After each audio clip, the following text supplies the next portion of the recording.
it goes to the court and we have representation, it goes forth. You know that. You've been in court. You know what's going on. But please, sir, don't say that it's just $75,000. We're all guilty of taking this money up because of what we have to pay for legal fees. We're all guilty of that. So don't sit up and try to ostracize yourself and just say it's just all I spent was $75,000. In fact, you're going to find the majority of the site of those dollars.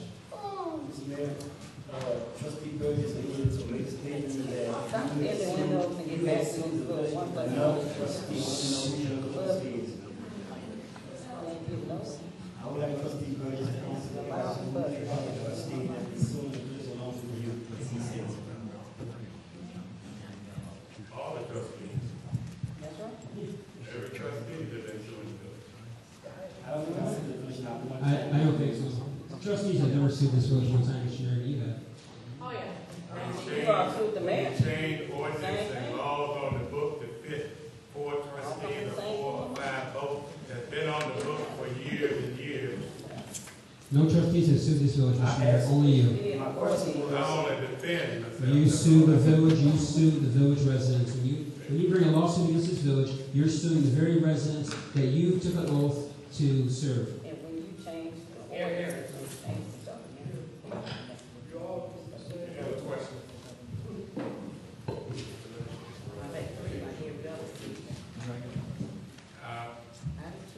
Before we go with the motion to approve this budget, Don't approve it.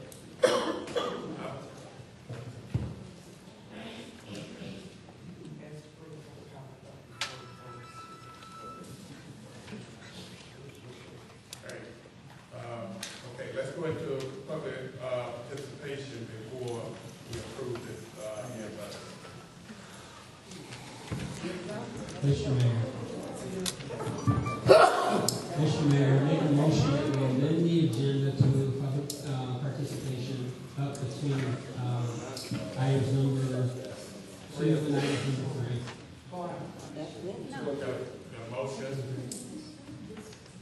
The motion was to To move item number 5 between items number 2 and 3. Correct. Second.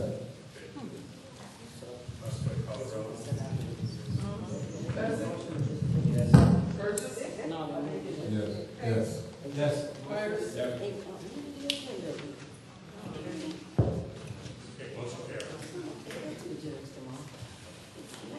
Public participation. Mr. Mayor, I have one question for the board. Last pay on this payroll that we have here, Mr. Mohan was instructed by the village board not to pay, he's on no leave yet, not to pay an employee that used his time. And we got a call from, we got a grievance from the union, and also we got a call from the Illinois Wage Act regarding this. And I told Mr. Mohan that he could not pay an employee because he said the board instructed him not to pay an employee for sick days. An individual employee, not myself, but an employee in the record. I told Mr. Mohan he could not do that. He said, well, he only can do what the board has told him to do. So I'm letting the board know. And I also let the attorney, Mr. McGrath, know that we do have this coming down the pipe because the board did not pay the officer for his sick days. And that, to me, that is a blatant problem. To step down and hit employees. Now, I can understand that myself was a problem here, but to involve an employee that's working, I didn't think that was within the scope. And that sends a message of fear to the employees that they can't get their paychecks. Or what may happen if they stand up saying that they won't get their paychecks. And I told Mr. Mohan that. And as it relates to the pension, as it relates to the police and fire pension, Mr. Mohan should know that we're not paying our employee contributions because that's his job to put that money there because it comes out of our checks. They should know that. He should know that already. That should not be something that is a blind side to him because that comes out and that has to be given to the pension board. And that complaint came across the desk also. So I can say this so that the audience doesn't, you can have your likes and dislikes, but the rules are the rules, and the way it's supposed to be done, it should be done. And we should not be able to reach down and mess with individual employee's paycheck because that individual has a family to take care of. Because for whatever reason, that's wrong. And I'm not sure which trustee did it. You have to ask Mr. Mohan which trustee is advised not to do it, but that is wrong. Mr. Smith, that concerns me also. Mr. Mohan, I have never heard of this transaction before, staff. I need to know, have you ever talked to me about this matter at all? Which trustees have you talked to that gave you instructions not to pay an employee?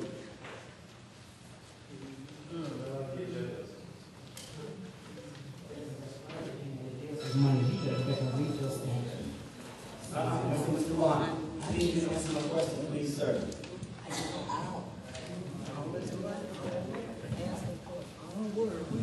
If you were instructed by, you said the board, then that means the board has to have met to give you those instructions. If the chief said that you had instructions from the board and you agreed to it, which board members gave you that, and when did they meet as a group to give you those instructions?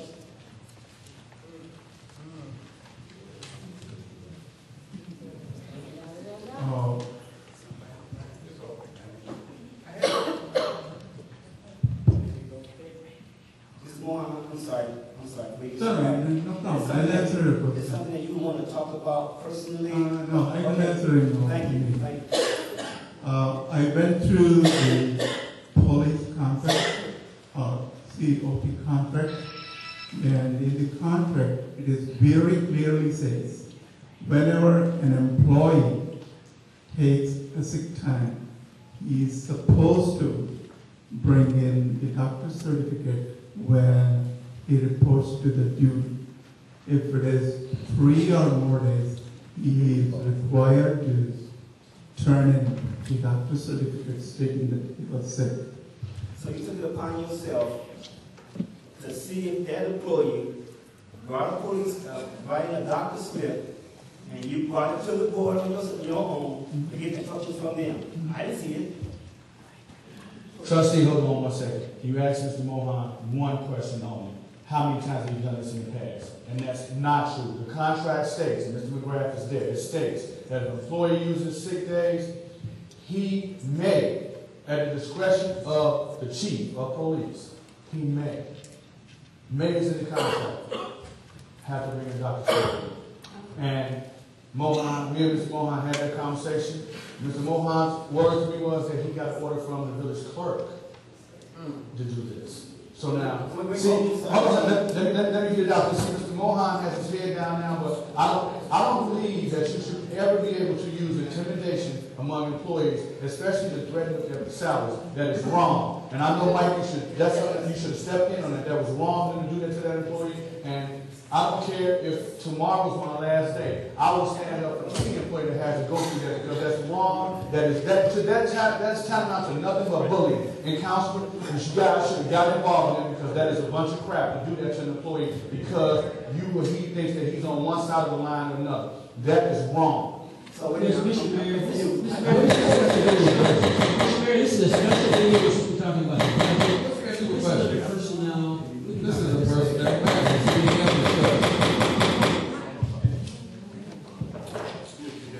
No, sir, Mr. Mayor. It's inappropriate, Mr. Mayor. Coming by our police chief. That's very important. This is a special meeting, Mr. Mayor, about the budget. This is a special meeting about the budget. Well, salaries is in the budget. Who gave you instructions to do that? Now, I think the chief just said you got something from the village clerk. Is that correct? Don't look at them. I need you to look at that meeting. You're a bully. You not know who you is. How you intimidate this man? Okay, so good point. Which board members instructed you not to do that?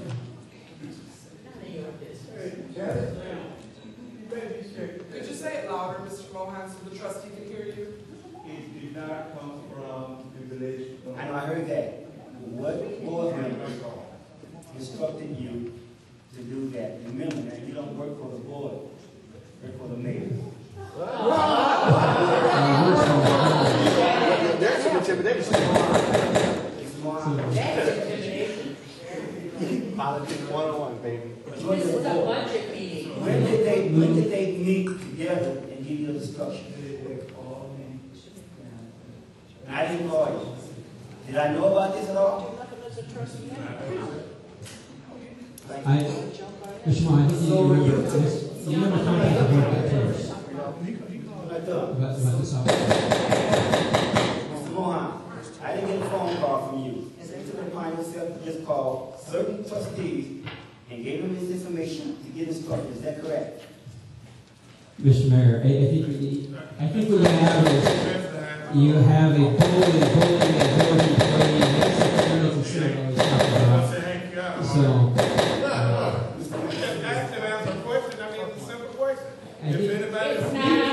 This is not part of the budget hearing. I don't know why you keep going to this. This is not part of the budget hearing. Why are you interrogating this man? So I guess now he has to, I guess he's going to look for another job too, huh? You're going to intimidate him enough to look for another job. I guess he'll have a letter in his box tomorrow that he's no longer services the need.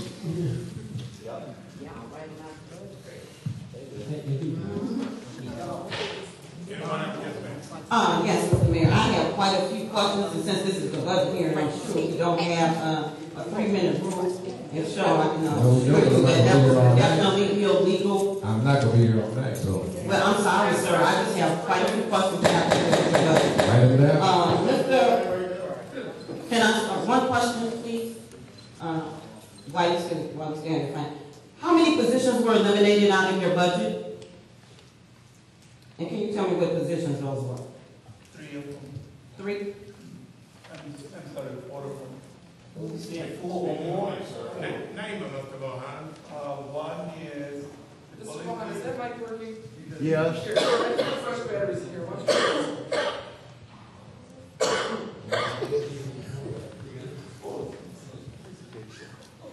There were 4 positions that were eliminated from the budget. One is the police chief, the next one is the village manager, the third one is the administrative clerk, and the fourth one is the code enforcement inspector. You said the administrative clerk, who? Administrative clerk, Amanda, we didn't hire the replacement for Amanda. Administrative clerk? Mm-hmm. The one that we didn't replace, you mean? We can't replace, we don't have. At the last meeting, we had the 5 captain positions eliminated. What happened to that? That position was reinstated because they are going to get some federal grant for that position. He said he's going to apply for the federal grant, and the grant covers. When was that talked about? It was talked about 15 days ago. During the budget hearing, we said for him to go back and meet with the police chief. Mr. Mayor, you were here. I was starting to meet with the fire chief and find out exactly if that position could be removed or what we would end up losing if we remove that position. And you were part of the board that directed him to go back and meet with the fire chief to find out what you did. Okay, he did what we told you. You put together I didn't even know we even had to finish the budget. So we couldn't have He put together a final budget. He sent it to us like 2 or 3 times. No, he did not. Yes, he did, Mr. Mayor. Mr. Mayor, you're lying. You're a liar. You want a lie, you can't answer the lie.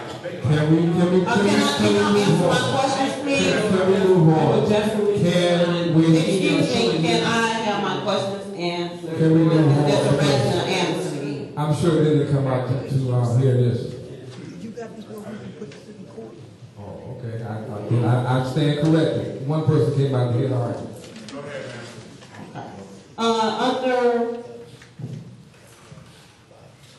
Under the general fund, you have property tax bond interest, and it said that it would be $404,745, and I would like to know why did that double from last time if this is only a half-time budget?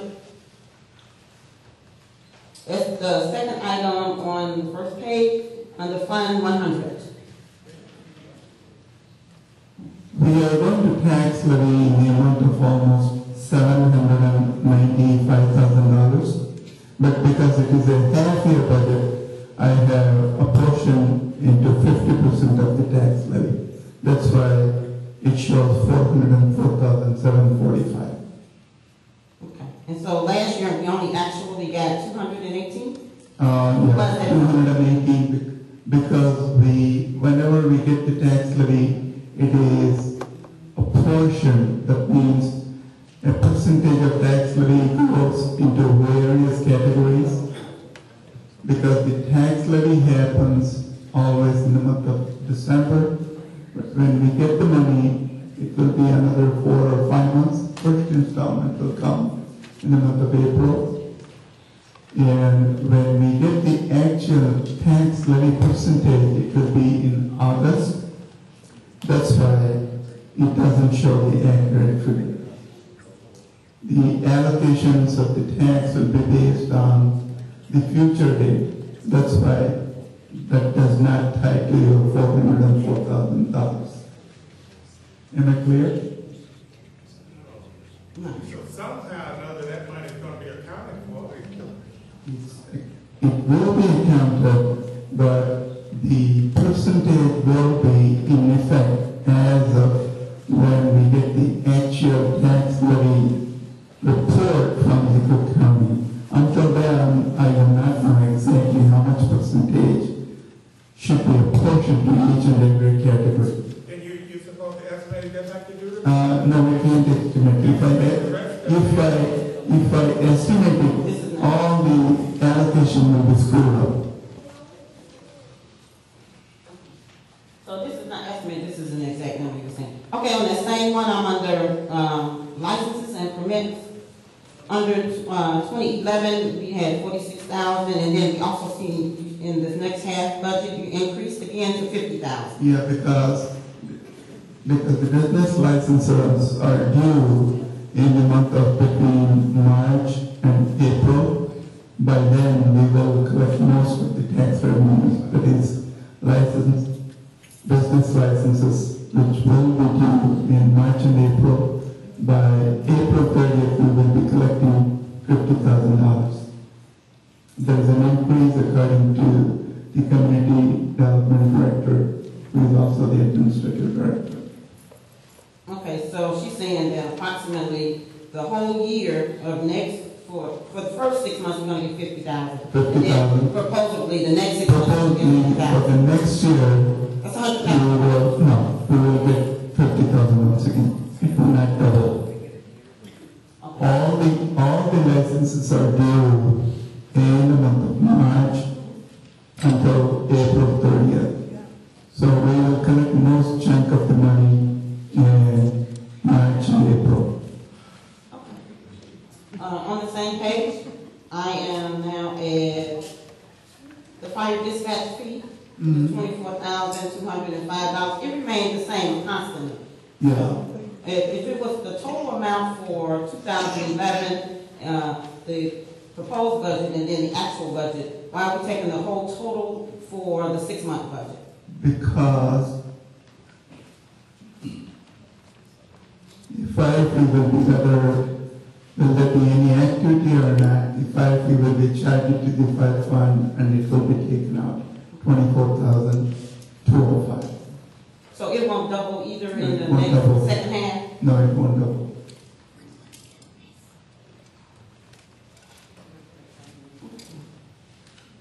Mr. Mohan, I'm going to move to Finance and Administration, which will be Department 005.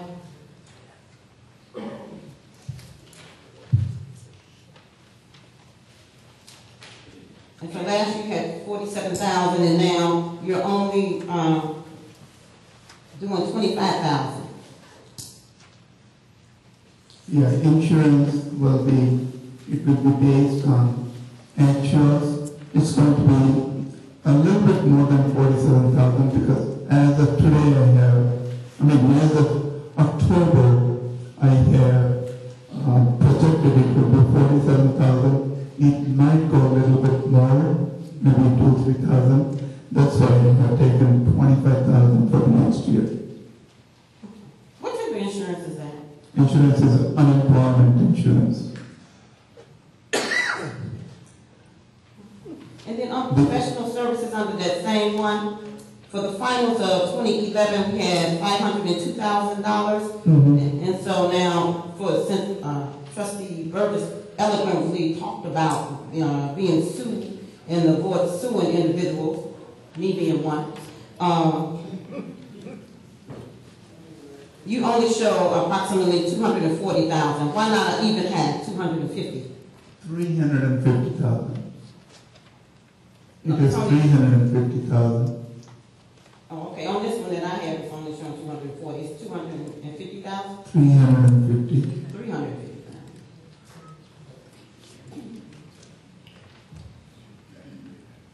Mm-hmm. Okay, Mr. Mohan, let's move to elected officials.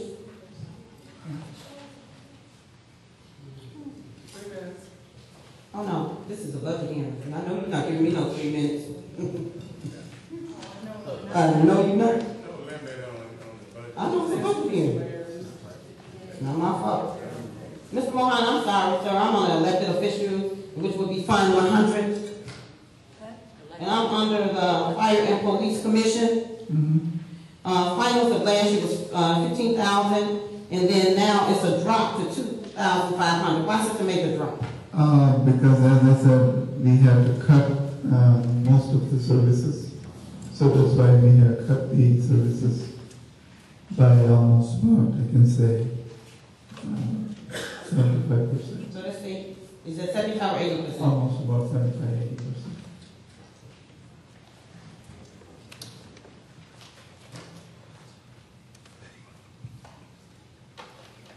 I'm on public grounds. The next one, Mr. Mohan, which would be public grounds and buildings.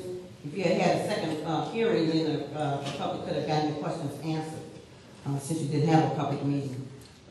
Besides this, I am on public grounds, and I am at facility maintenance supplies.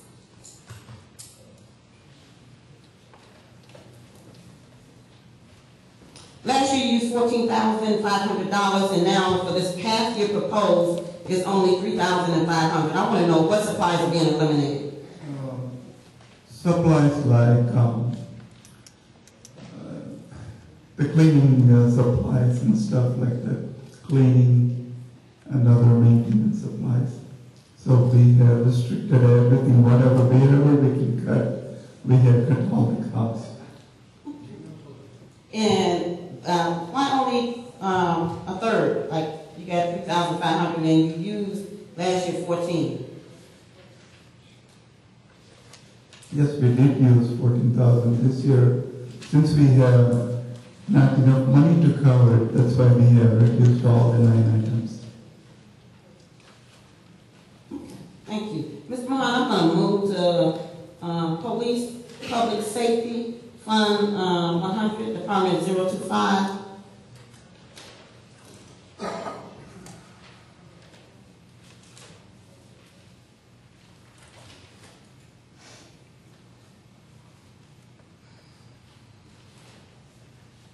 In your summary, the police pension fund has a sizable balance that, to provide the payment of both retirement as well as disability payments for retired and disabled police officers. The rate of increase for the payment is about 3% more than previous. The revenue budget for more than one half of last year is because of investment income is slowly picking up. The fire pension fund offers the same service likewise, but for the assistant fire chief. I want to go back to a memo that was provided in November 2011 for the 2011 budget, because for the fire pension fund in this budget, let me show you what number Joe is highlighted.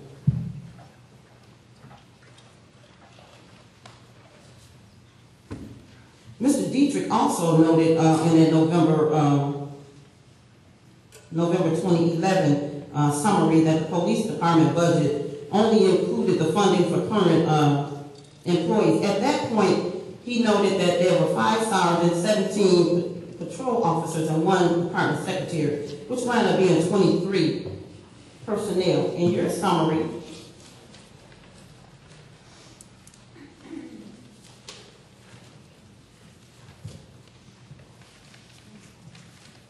you also note that there are currently 24 officers and 1 clerk. So I wanted to understand where the 2, and then also you said there are 2 officers who are disabled and are on workman comp.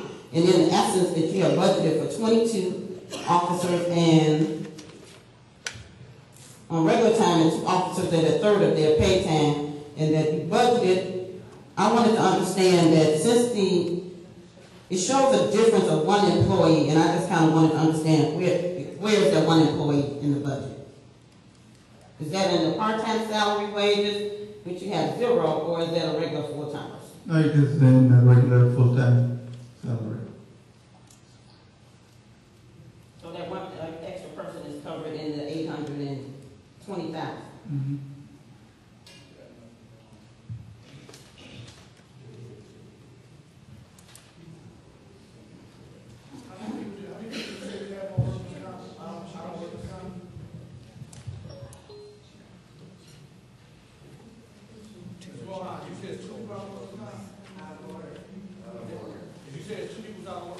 Mr. Mayor, we have over here. That's wrong. It's out of order. Oh, yes. Okay, Patty. Thank you, Patty.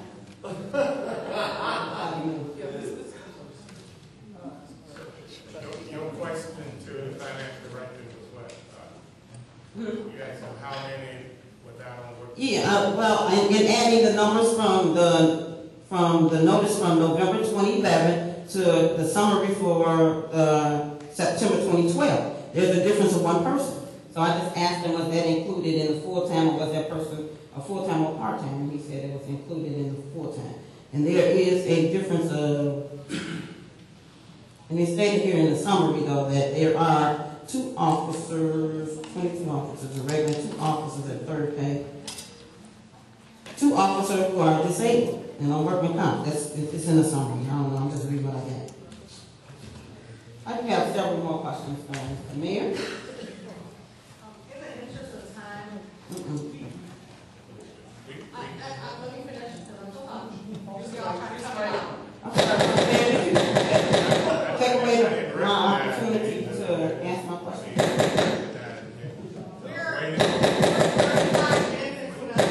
We know what the time is. We can see the time, trustee. If you had to open public meeting, I should have had one, but then I would have to ask my question. We just cannot just blurt out. Well, I do believe that.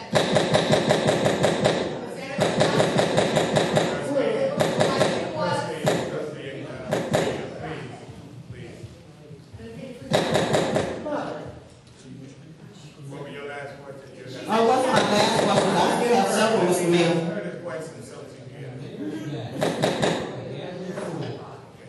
Your question, ma'am. Oh, you forgot your question. Oh, no, I didn't forget my question. Now, you guys are arguing, so. Trustee Williams. Trustee Williams. Yeah, Thank you. Well, I think if you guys had had the other public meeting like we were supposed to have for the public and not just put a budget on excuse me. Yes, I do have questions, ma'am. Would you like to start answering them instead of the finance director, ma'am? Let's have your questions. Thank you. We didn't have a meeting because you chose to be a trustee that day. Well,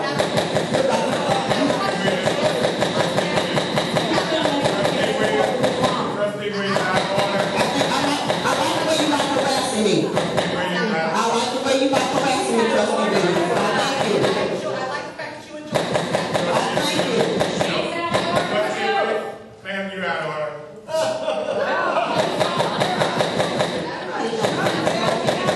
Trustee Williams, the meeting was going on very fine until Trustee Williams showed up. The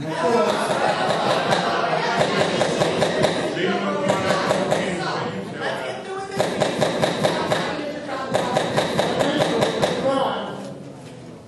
Mr. Mayor, I'm ready with my next question, sir.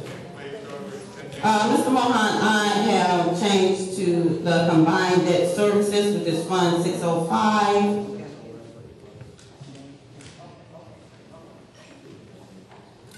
And this transfers from TIF number 2.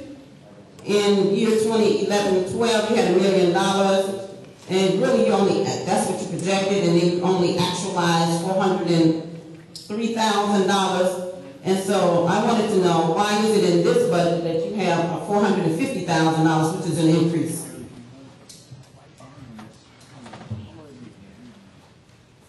Can you repeat it, please? Yes, I am on the back page, so that you know. Okay. I am under transfer. Okay. And it says transfers from TIF number 2. Okay. And it says 2011 current, which was what was current, and then what you actually used.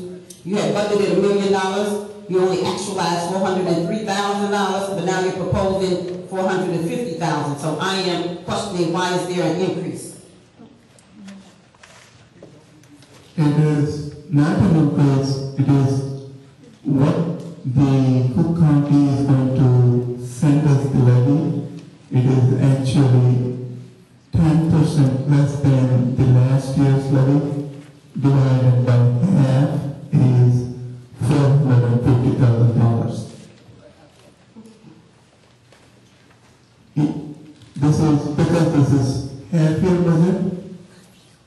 The budget is based on half-year budget. The levy is based on 1 year. The 1 year levy is $900,000. Half of 1 year levy is $450,000. Whatever the levy we get in TIP 2 will be transferred over to debt service fund in the amount of $450,000. Is that the only place that you recoup the debt services? Because I know earlier it wasn't, Trustee Burgess so happily read a letter from us which totaled the amount of $2.8 million in which we are in debt. So with that, any of this that he, excuse me. That's wrong. It was 2.4. Well, $2.4 million, I stand corrected. Is that debt services that you show here in this budget on this transfer, is any of that assumed in this $2.4 million? Mr. Mohan? Could you repeat the question? Yes. I wanted to know that since we have the $450,000 is a part of the combined debt services. It is not combined. It is not combined debt services. It is a transfer from TIP 2. There are TIP 2 transfers. There are TIP 3 transfers. Mostly money is coming from TIP 2 and TIP 3. What I am showing here in the amount of 450 is, it is the half-year levy because it's a half-year budget. So instead of $900,000, I showed it half of $900,000, which will be coming into debt service. Okay, so then my second question related to that was that of the $2.4 million that Trustee Burgess just so happily read about, will this take care of any of that? Would this $450,000 be a part of any of that? Part of that, yes. Because there's the transfer from TIP 3. Once again, it is $827,500. That is half of last year's levy, less 10%. So if you take this $827,500 multiplied by 2, minus 10% is $827,500. Okay. And is that the same exact way that you did the TIP? That's right. As well? That's right. Okay. And that's up there where it says tax allocation? From TIP 3. From TIP 3? Okay. And nothing for the bond series has been added? Nothing. Okay, and why is that, sir?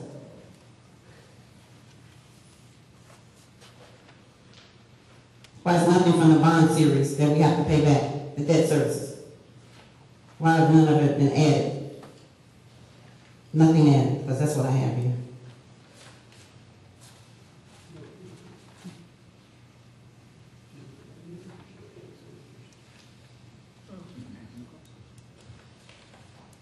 Okay. Mr. Mohan, did you not understand the question? I asked Mr. Mohan, I'm looking at the same information right here. There is nothing that shows a transfer of funds from the series of bonds or transfer to them. Only in the 207Bs, but there is nothing for the 209 bonds or for the TIP 2 tax allocations. The expenditures are in the bottom. The bottom part of the thing you can see, those are all the expenditures. The money is coming from other sources are up in the first, first revenue side. Those are the money coming in from other funds. The bottom one is the expenditure we are incurring or the debt service we are paying it to the debt holders. And there, on that same page, sir, under the combined debt services expenditures, there is nothing going for the working cash. The last one, the working cash, principal interest payment. Will we be totally done with that once you? Because the money is not due until after June. That's why it is not replicated here. The money is not due for working cash until after June of 2013. That's why it is not budgeted for. So, Mr. Mahan, and one other question, and that is, in the information that I received, were any of our employees given a salary cut? Not that I know And so no one ever talked about the releasing of the police secretary? Her position is still there in the police department? of. Yep, it is in there. And that salary amount, so I'm turning to it so I can ask you the exact line of question.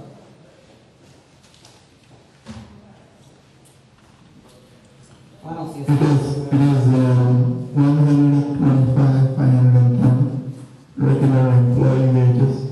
Oh, she was included in there? It's included in that figure. And do you happen to know her salary off the top of your head, sir? No.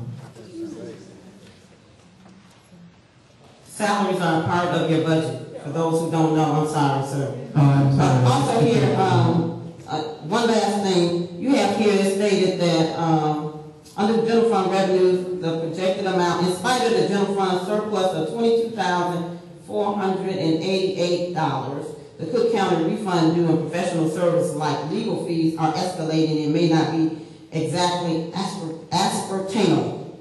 Which one is not ascertainable? The Cook County refund, or is it the legal fees? It's the legal fee. Thank you, Mr. Mohan. I truly appreciate you answering all of my questions. And I'm sorry for the harassment I received by Trustee Williams. As I was trying to say before I got gaveled, in the interest of time, we're now 15 minutes into our regular board meeting. I think that we should suspend this meeting. No.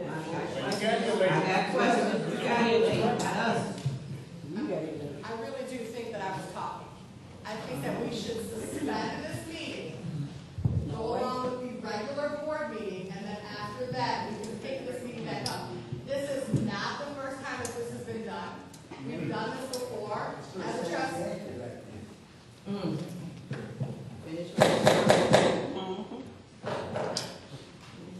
As a trustee, I've said multiple times that it's completely asinine to have a meeting at 6:30 before a regularly scheduled board meeting, because our meetings never last half an hour.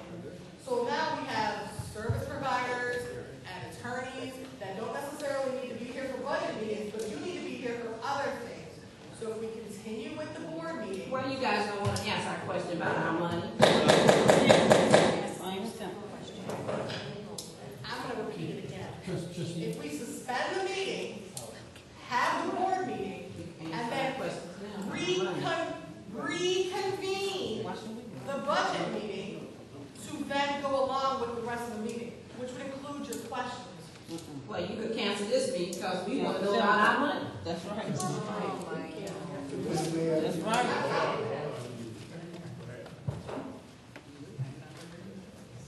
Don't cancel a meeting because it's inconvenient for y'all. We want to know about our money.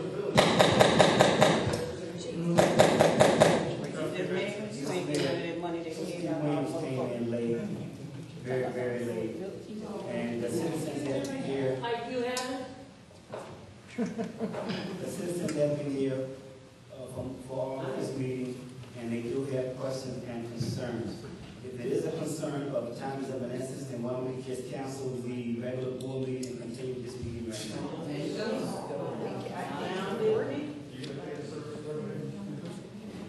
And Mr. Mayor, since it's going to be a budget hearing, and you should continue to meet, I suggest that this attorney is sitting next to me should be removed because he's not in at the meeting. It's possible to wait him to be here. That is my question, it's not here. But that's just, the smart language. It's not starting with smart language. That's a big change. Okay, let's see, can we get through this meeting, because first of all, we should have held a public meeting before this meeting to approve this budget. So we cannot hold the citizen responsible for this, because the board should have made sure that we had another date set for the hearing. But we did not. There was another budget. Probably no. Go ahead, ma'am. We have one set. Bernice Brewer, Houston. Mr. Mayor, my question is not as lengthy as my previous speaker, but there are some things I'd like to know. I'd like to know why wasn't the public given a 30-day review of the budget. I also want to know, and I've asked this for the last 10 years, what performance measures are you using in order to get these budget figures? Third thing I would like to know is, according to what was said, there are 5 police officers that's on workman compensation. I'd like to know, is it 5 or 3? And I want to know how come the finance director has not paid the police and firemen's fund. That's his responsibility. Can you answer that before I go on? Please, let me answer. Go down a little bit. Would you like the name of the? No, I don't need the name. I just want to know, is it 5 or 3 on workman compensation? 3 right now. It is 5 of them. It's 5? Okay, it's 5. And I want to know, how come you haven't paid the police or the firemen's pension fund? I think that's part of your job. We have paid all the police pension contributions that we have taken from, and it was regularly paid to the police. So we don't owe them anything. We're not in debt. Okay. I got that wrong. See, I'm glad I'm asked. Now, also I want to know why wasn't the budget available for the public for the 30 days?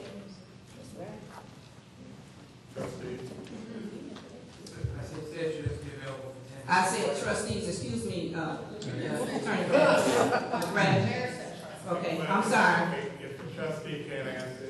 Mr. Mayor, by law, we have to give at least 10 days to review. The budget was there for review for over 10 days.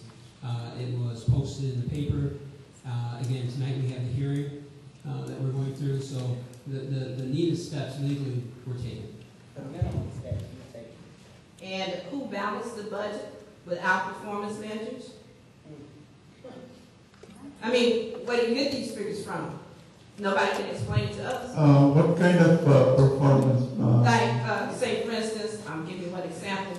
I understand that you guys are going to raise the rate for garbage pickup.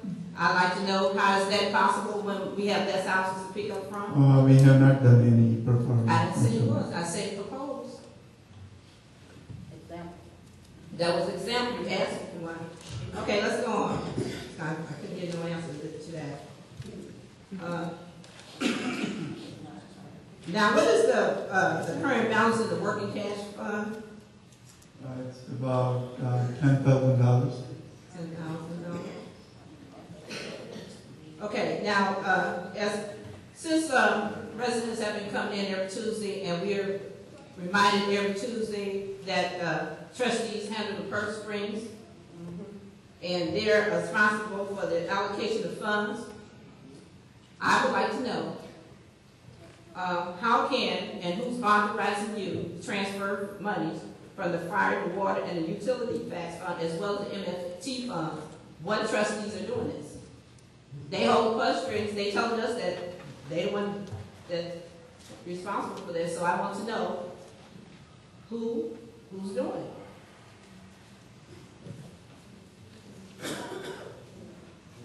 I think one thing you have to realize is that everything has to come before the village board, and you say that the trustees handle the purse strings, the trustees are the ones that vote and approve on the expenditures going out.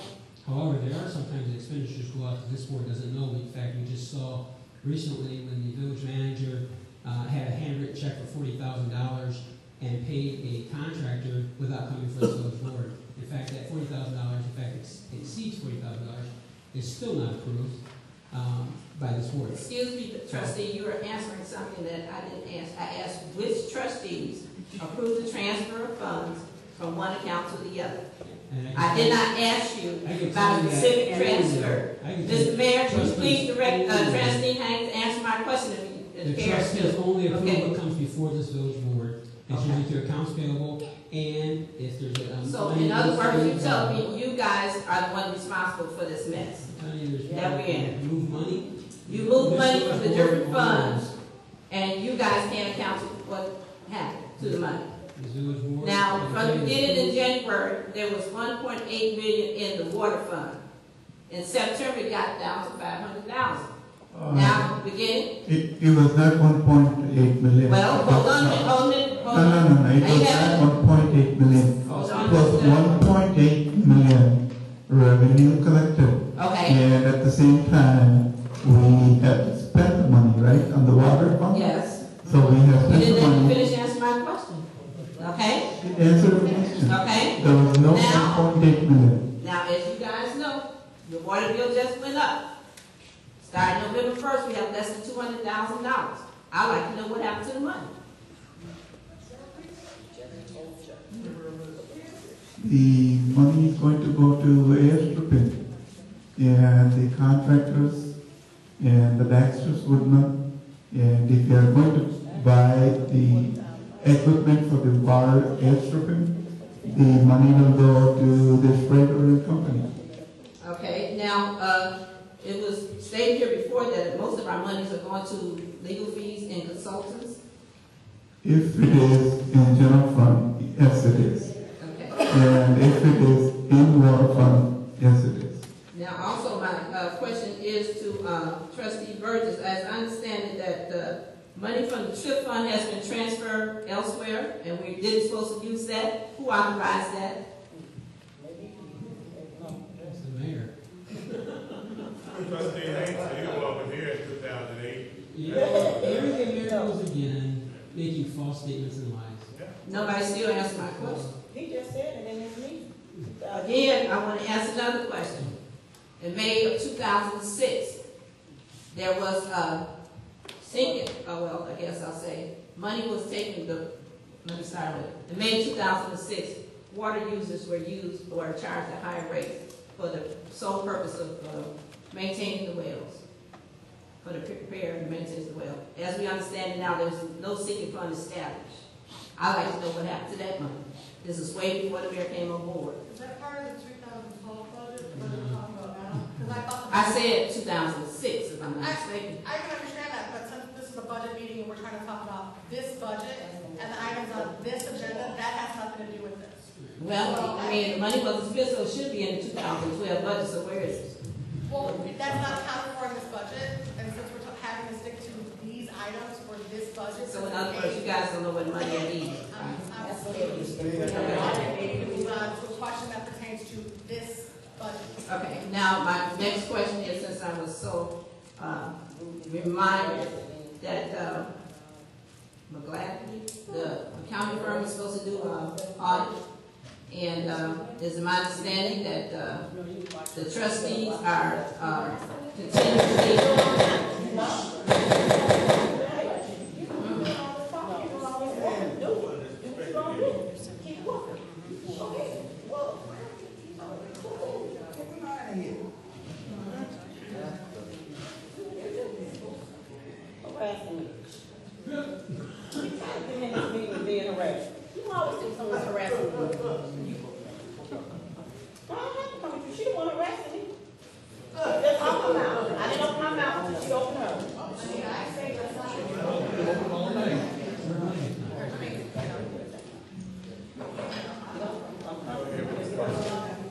well, the accounting firm is indeed supposed to do the audit, and as I understand it, the proposed, Matter of fact, let's go to your office and file it right now.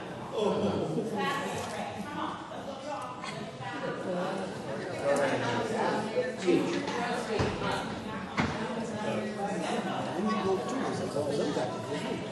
there are issues. There are issues about whether or not the audit is completed, which is not. And yet every Tuesday, trustees support this accounting firm, and they haven't given us an answer. I don't know if we're paying them or not. I'd like to know why is this accounting firm still dealing with our budget, and we can't get any answers from them. We constantly pay them. If Mohan can tell us how much we have paid them so far, I would like to know why isn't there's a continuous to pay these people.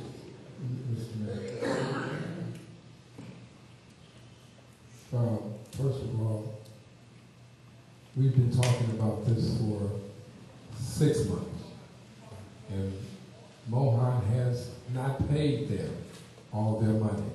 We've been you've been to the meetings, you've been here each and every week, to say that we are behind them, to say that we're continue to be, loyal to this firm.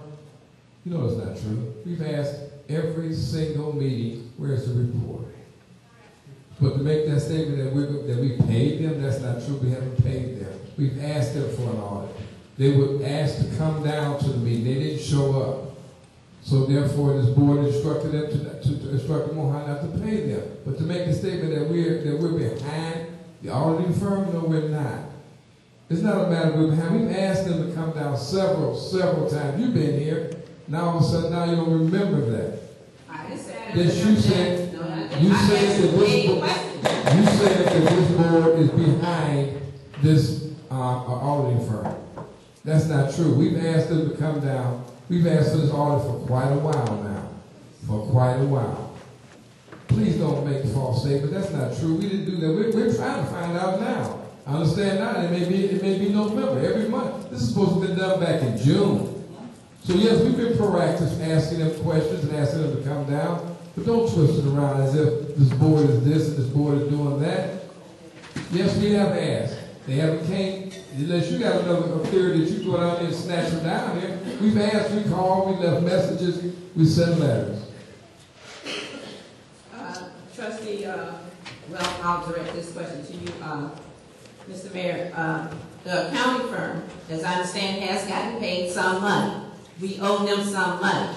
They have not produced what they're supposed to produce. We want to know what happened to the people's money. As simple as that. That's the question. And since the people have been coming here since I don't know when to find out where the money is, we could never get an answer from you guys. We still want to know what happened to our money. Sauk Village has a lot of money. Really? Yeah. Okay. Well, we've asked the same. We have a lot of money we have spent on frivolous stuff that doesn't make any sense. And you know we have been wasting money left and right on stupid stuff. And it's not benefiting us at all. And then it comes down to the health and safety of the residents and people who pay your salary. We want to know what happened to our money. Okay. There's no money given for the health and safety. Anything that proposed, like the water, the police chief, the village manager, anything that relates to the health and safety of our families are not being addressed. And we like to know what happened to our money. Okay. I mean, other than it's given it to Olsen and Starks. Miss Houston. Other than it's given to Robinson Engineering. Other than it's given to you. 6 guys who are not doing anything for. You want an answer? Do you want an answer? I'm not asking you for an answer. Okay. I'm making a statement. So you're just making a statement. Okay. Because the reason why I'm saying this, you're part of the reason also. You're also suing the village. All right, because I want to know where my money is. That's where you're also suing the village, therefore there goes part of our money. That's right. Okay, there goes part of my money too. I want to know what happened to our money. So by you asking questions that Wait a minute, I'm supposed to sit up and give you all my money, not know where it's at? I'll wait for you. That's a good idea, because we want to know where our money is. We want to go on with the meeting. Okay? It's as simple as that. If you don't want to know what other people want to know what happened to the money. Nobody's telling us what happened to the money. It's ridiculous. And not only that, this has been mismanaged for day one. Nobody knows what happened to the money, and you guys know. Anytime you could take over, what's the thing you first started with, Mohan? You said it was 1.1 deficit in the balanced budget. And then you come back and say that we have a budget, $1 million, $2.4 million in other accounts. That doesn't even add up. No, because I had no information as to whatsoever. That's why I went back once again to make sure what I have reported is correct or not. So I went back once again, rechecked all the information. Here you go, we got the information and I provided it more or less than I thought before. Well, again, that only proves my point. Nobody knows where the money is. We've been paying it. Pull your purses out, lady. Pull your pants for me. Where's the money at? You know, it's ridiculous. You got 5 trustees up here to spend our money like it's own personal ATM and nobody can account for our money. What's going on? Say, oh, y'all got money like that, y'all need to go and pay them. You don't even know what you're saying. Bernadine Hopkins. Well, the first thing I want to know is where can I acquire a copy of the budget? I don't know, was it supposed to be on the back table, or is that where they are, or how do I get a copy of the budget? Mr. Mayor, can I respond to that? There's a copy at the library available for public inspection. There's a copy at the front desk and has been for almost 3 weeks now. Front desk where? Front desk at the Village Hall. You didn't let me finish. You interrupted. Okay. I'm sorry. At the Village Hall front desk and at the library, there has been copies for public inspection for almost 3 weeks now, as well as on the internet. If you'd like a copy, I'm sure you come to the front desk of the Village Hall, not tomorrow because they'll be closed, but on Thursday, they'll be more than happy to give you a copy. Okay, now, see, I'm glad that you responded to that, and thank you very much. However, you mentioned a number of places. How would I have known to look in those places? I mean, did you make an announcement? Excuse me, the public notice that was posted on both sides of the hallway that has been posted for almost 3 weeks now, as well as the public notice that was in the newspaper, which is what we are supposed to do as a board, and the public notice that is on the website. For those of you who don't have computers, I understand it's a problem. That public notice was also posted at the library. If you want to get information about anything that's happening at your village board meetings, the places to go for that information are the 2 hallways at the Village Hall, the library. Every bit of information, every notice that's posted goes to the library as well. It is also on the website. I do not put it in just one place. I put it routinely at the hallways of the Village Hall, the library, and the website, and make announcements at board meetings. Those things were all posted, and the newspaper, I believe the day that was put in the newspaper was October 3rd. Which newspaper? Southtown Star. That's where we post all legal notices. And I realize I don't even get the Southtown Star. For those of you who don't get it, that is the one paper that we post our notices in, is the Southtown Star. But by the same token, the same notice that's in the Southtown Star has also been in the hallway, has also been at the library, and has also been available to you at the Village Hall front desk. Everything that I post, I also make available at the front desk of the Village Hall. If residents need any information, that's the first resource to go. Or if not, my phone is always there, and I will do more than provide any information you need. Thank you. Okay, the other thing was this. Mr. Mohan, I wanted to ask, if you were instructed to write the village manager's position, and tell me if I'm incorrect, if you were instructed to write the village manager's position out of the budget as well as the police chiefs. Yes. Okay, then can I understand that then previously they had to be there? So if they had to be there, if they were there previously in order for you to write them out, then can you explain at all why they couldn't be retained? The board asked me to remove the positions since because we don't have enough money to cover those 4 positions. I think the other thing too is because it's by ordinance, those positions are no longer there. put money toward if the positions are no longer there by ordinance. And you have to understand too, that it is what the board decided to do. It's what they want to do. It has nothing to do with whether or not we will, didn't have money for those positions. If we had money for all the other positions, so why is it that the police chief and the village manager, who the village manager is the one that the board brought in? They the one brought her in, not me. They brought her in, and now they voted her out there, just like they did the first time. And this is the second time they're taking the law and changed it to write the village manager position out the budget. And now they're doing the same thing with the chief. Even though the court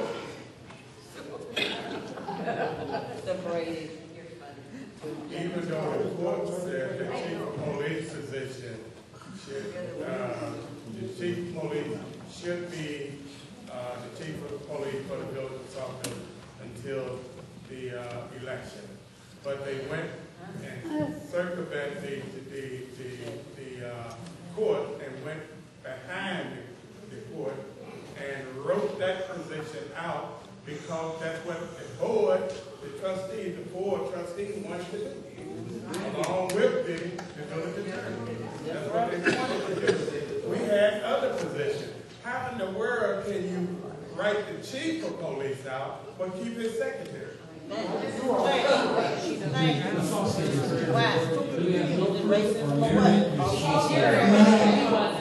I also ask this? Okay, with the exclusion of those two positions, I'm really hoping that you all have considered the detriment that it could pose for the village, because the village manager, she was getting a lot of things done as far as streets repaired. Well, I know when there was a breakage, I think we call it a water main break on Yates, she was instrumental in getting those people out there to get that stopped. And also that huge hole that was there, she was instrumental in getting them out there. And I understand that she also found funds to bring back code enforcement and all of that. So, I mean, I know that's y'all's business, but it's affecting my life. And you all need to consider that before you get in your little personal battles. Please consider you're affecting our lives. Some people are too stupid to know that, but it is affecting their lives as well. So please, please, please consider that. So, thank you. Yes. You said the village manager was instrumental in the repair of the water main breakage? No. I do know once I contacted her, okay, I'll give you an example. Prior to her being here, there was a water main break on 221st about, well, maybe it was about 222nd. I can't get my directions mixed up. Anyway, that thing ran for a week, or was it a week or 2 weeks? It might have been 2 weeks, because the whole corner was flooded and everything. I called a whole lot of times, and no one would respond. Finally, they did. They stopped it, but the street is still a mud path right now. The lady's yard, she has a corner home. The yard is still, where they destroyed the yard, it's still mud, clay, or whatever. But now when Ms. Turner was here, and I called her about a break that was on, this one was on 221st and Yates. I mean, somebody got out there within the hour. And I even went down and thanked the people for responding so quickly. They repaired it, however, there was a huge hole again. And that is where the children are picked up for, the little kids are picked up for Wagner. So I didn't think that hole was a good idea. When I called her again about that, actually I called the village hall and they directed me to her. That was taken care of, and I mean, things got done. That's all I'm saying. Things got done. Pardon? What was the first water main break? The first one that I called. That took a week? That took, no, it actually took over a week. It might have been 2 weeks. But that was on it was like, it's on 221st, but it's going towards, like, if you're going towards Popeyes. Remember I told you I'm kind of not good in my directions. But it ran so long until that whole corner was flooded. I mean, when you drove through, it was like a wave. When was that? When did that happen? That would be, I couldn't give you the specific date. Is that what you're asking? No, like, can I get a month? Did it I happen don't in February? know. Did it happen in I don't know. 2007? All I know is that it was prior to the village manager coming, because when I called, no one seemed to know where to direct me. I mean, they said to call, they said call Kevin. All right, and They told you to call him. yeah, to call Kevin, and I'm like, okay, where do I find this person? And that was when I was told Public Works or something like that. I was just asking because I wanted to follow up, because I know the village manager's only been here Oh, for a are short you? Oh, I'm sorry, go ahead. The village manager's only been here for a short time, Mhm. but as we all know, our infrastructure is crumbling. And I know that there have been very many water main breaks, and I know that there was one about 4 years ago on 216th Place. And when it erupted, they were there quickly, and that was before the village manager's time. And I know that we've got multiple. I'm speaking on my experience. I'm not gonna, I won't interfere with yours, but that was my experience. And as a trustee, you do have more authority than I. So. I actually didn't call about it because I wasn't there when it happened. I didn't live there. But I tried to figure out where it was and when the time frame was, because I would actually like to follow up with Kevin and try to figure out what happened and why anybody would tell you to call Kevin directly, because that's not protocol. That's something you need to encourage your people up there. But I don't know when, because you can't give me a month or a year or a time of year. I can't follow up. So that's okay. I was Okay, that's curious. fine. But you can't follow up with what I told you about the village manager, because that occurred during the time that she was here. Okay. That gives me a little bit more time frame. Thank you very much. Could y'all talk in the microphones? Mr. Mohan, correct me if I'm wrong. Wasn't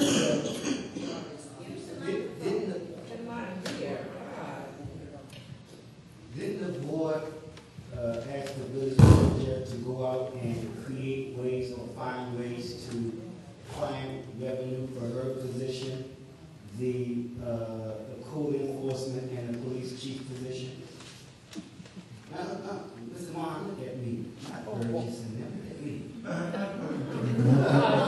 at me. Sorry.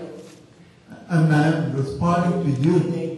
And she did do that, correct? She went out and she found revenue that the code enforcement can be paid, her position can be paid, and along with the police chief. Is that correct? Yes, correct. Now, if she found that revenue, why all of a sudden the board is telling you that there is no revenue when she went out and found it, and you know she did?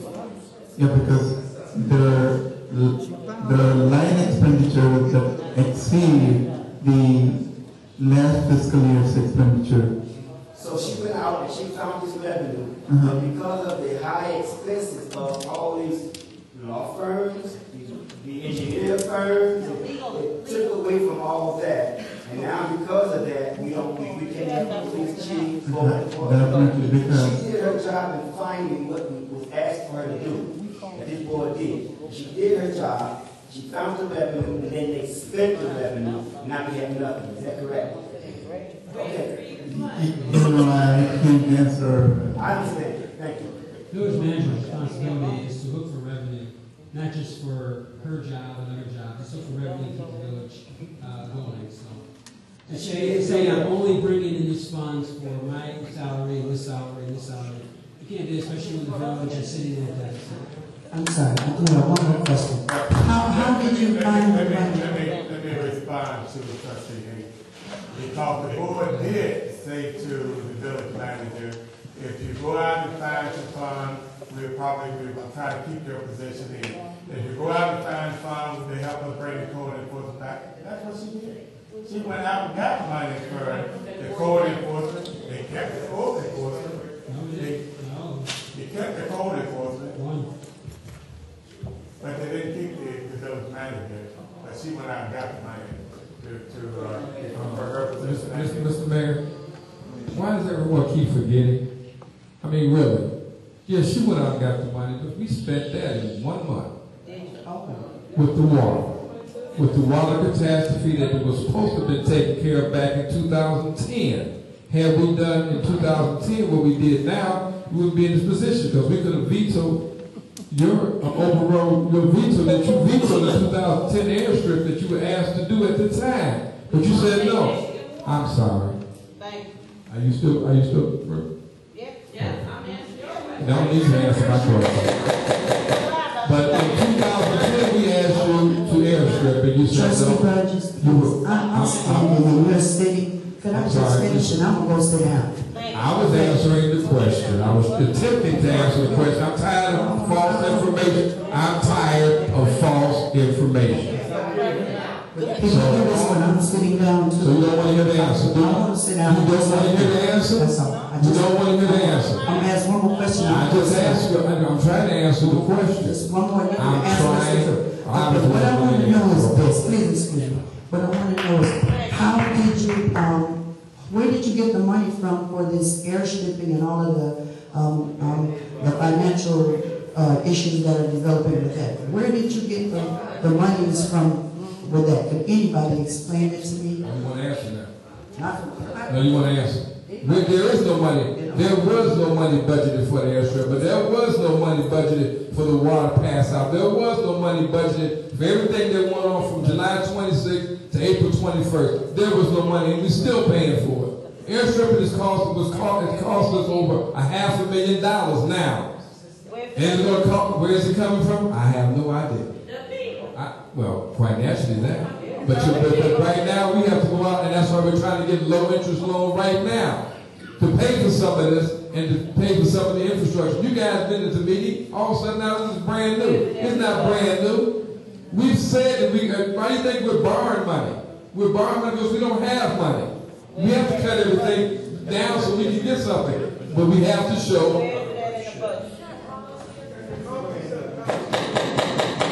You know, that's okay.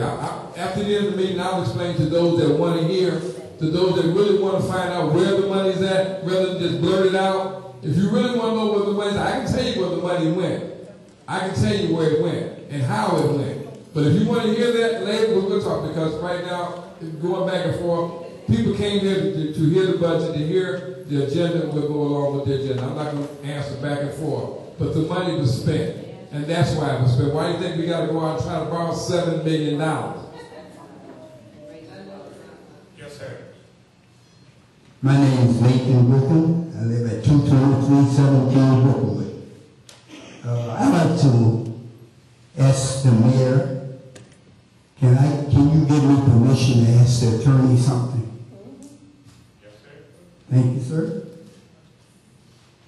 Can a village or a city or a town be run without a village manager or not have a police chief? Yes. You can't. There's some, give you a list. Email you a list tomorrow of probably 20 municipalities throughout the state. Without a police chief and without a village manager. That's correct. And what's the size of those communities? Well, neither one. Anywhere from 5,000 up to, I think the largest one is 60,000. Well, I'll put it out to the clerk, she'll post it on your website, if the mayor and the board wants that.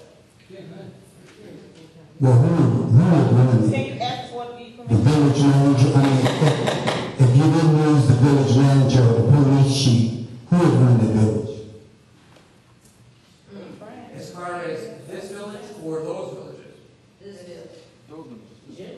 In other words, the trustees, they would get together and use the one that has the longest time on the board? Or how would they do that? I don't run it. It would be the department heads of the village that would run it, and it would report to the mayor and the board. As far as the police department, fire department, their attention to communities, there's, it's in the books, the position to be eliminated, where responsibilities go to either the police chief or the fire chief, where it's a combination for cost savings. And unfortunately, it's had to be done over the last 10 years based on budget constraints throughout the state. Okay, thank you. Have one more question. I was looking and thinking about, this is addressed to you, Mayor, and also to the trustees.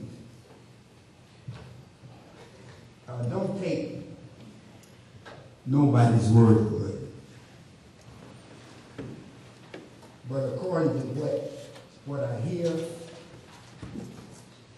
there's enough money in the budget for a village manager. And also, did you just hear what he said?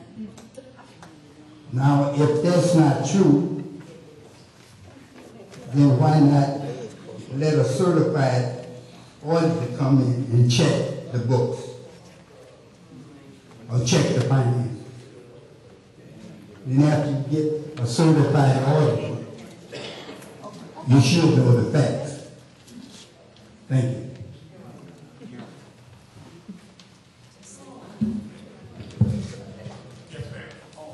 Judy Castor, Mr. Mohan, is it not true that the auditors promised to have our audit done at the end of July? Yes, they did. And were the auditors here with that audit at the end of July? That's true. Can you tell me why the board or the mayor or anybody else received that audit?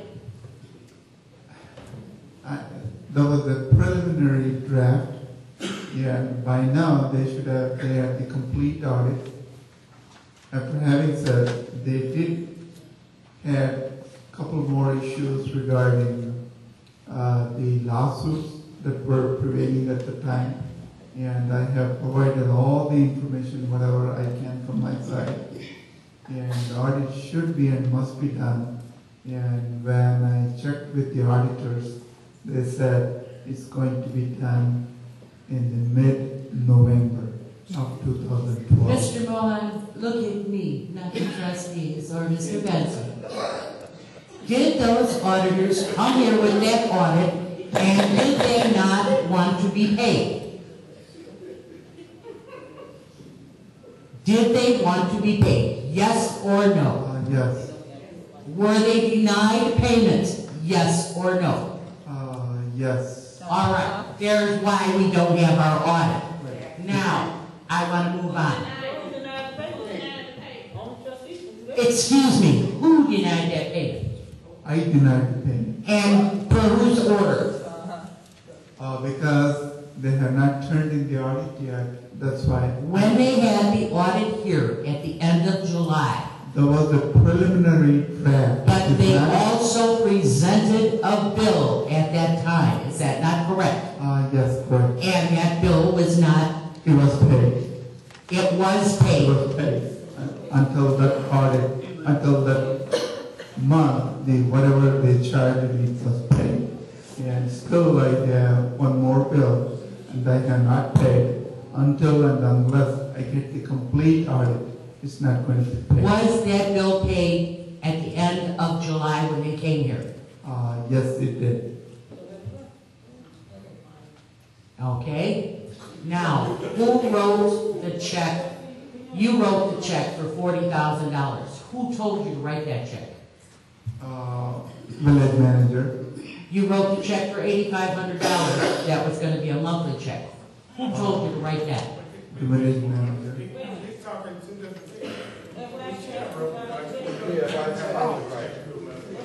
Because we have money that's not approved by the board. And you keep saying the trustees are running the show and they're not doing anything.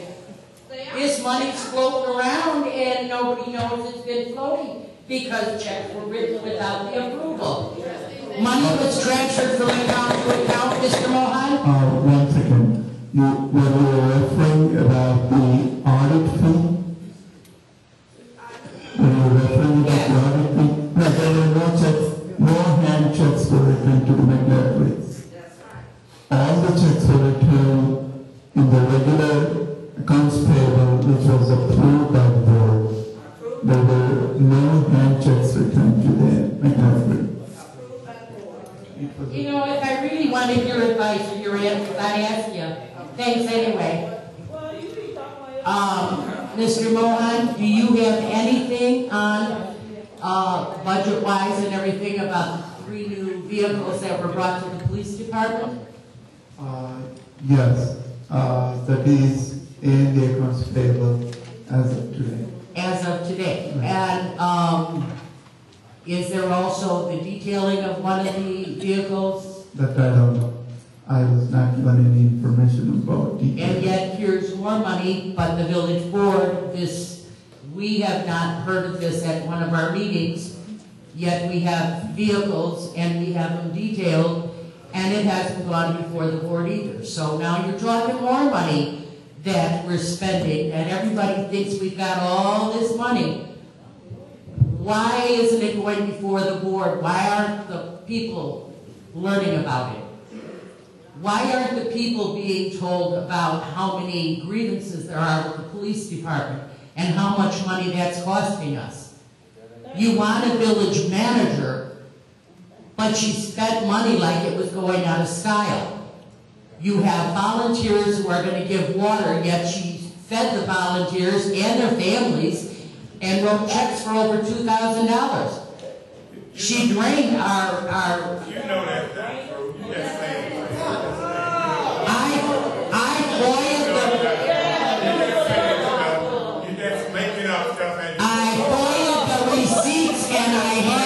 Anybody wants to see them, I'll be glad to show them.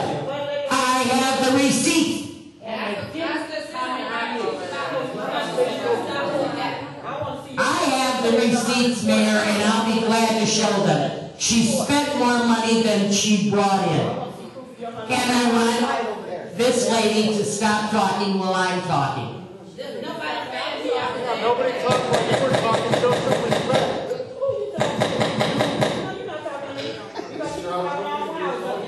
She might say you're harassing her. You all gonna either get in order or you gonna be quiet and not talk to her. Once you get in charge.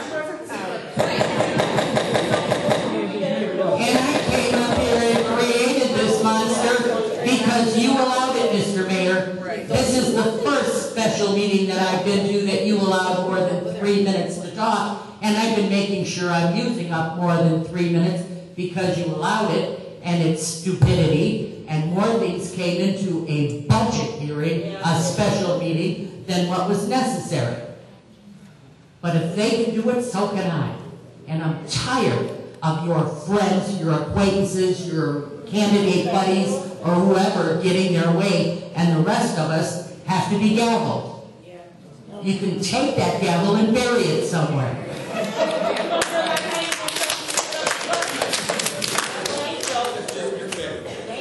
It may be disrespect, but it's not as disrespectful as this lady behind me that you've talked to 4 times.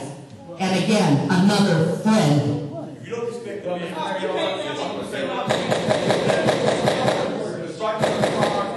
Trustee Hayes, I got the order from you guys to purchase the car. So everything we got from the car was all part of the $8,000 we got back from the money from the 2 total cars. It's not in any minutes and it's not at any board meeting. And I have the floor, Mr. Mayor. I have the floor. I have the floor. It's my floor. Mr. Mayor, the cars are part of the cars are part of the regular meeting. They're on the regular meeting. On the council table. There is nothing in the minutes, there is nothing up to today that shows anything about any vehicles coming into this village. Therefore, I have a right to ask. And it still isn't anywhere on any paperwork. And I think this meeting is a travesty. It's not a budget meeting, and I don't know why you called it. All the questions that have been asked from standing up here should have been asked a long time ago, long before this meeting came to order. Your police chief spoke in the municipal building. Remove it. Hope he swallows it. Whip. To answer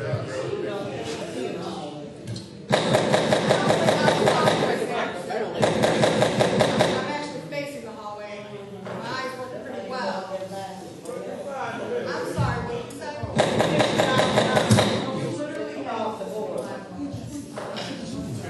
to answer the question, Mr.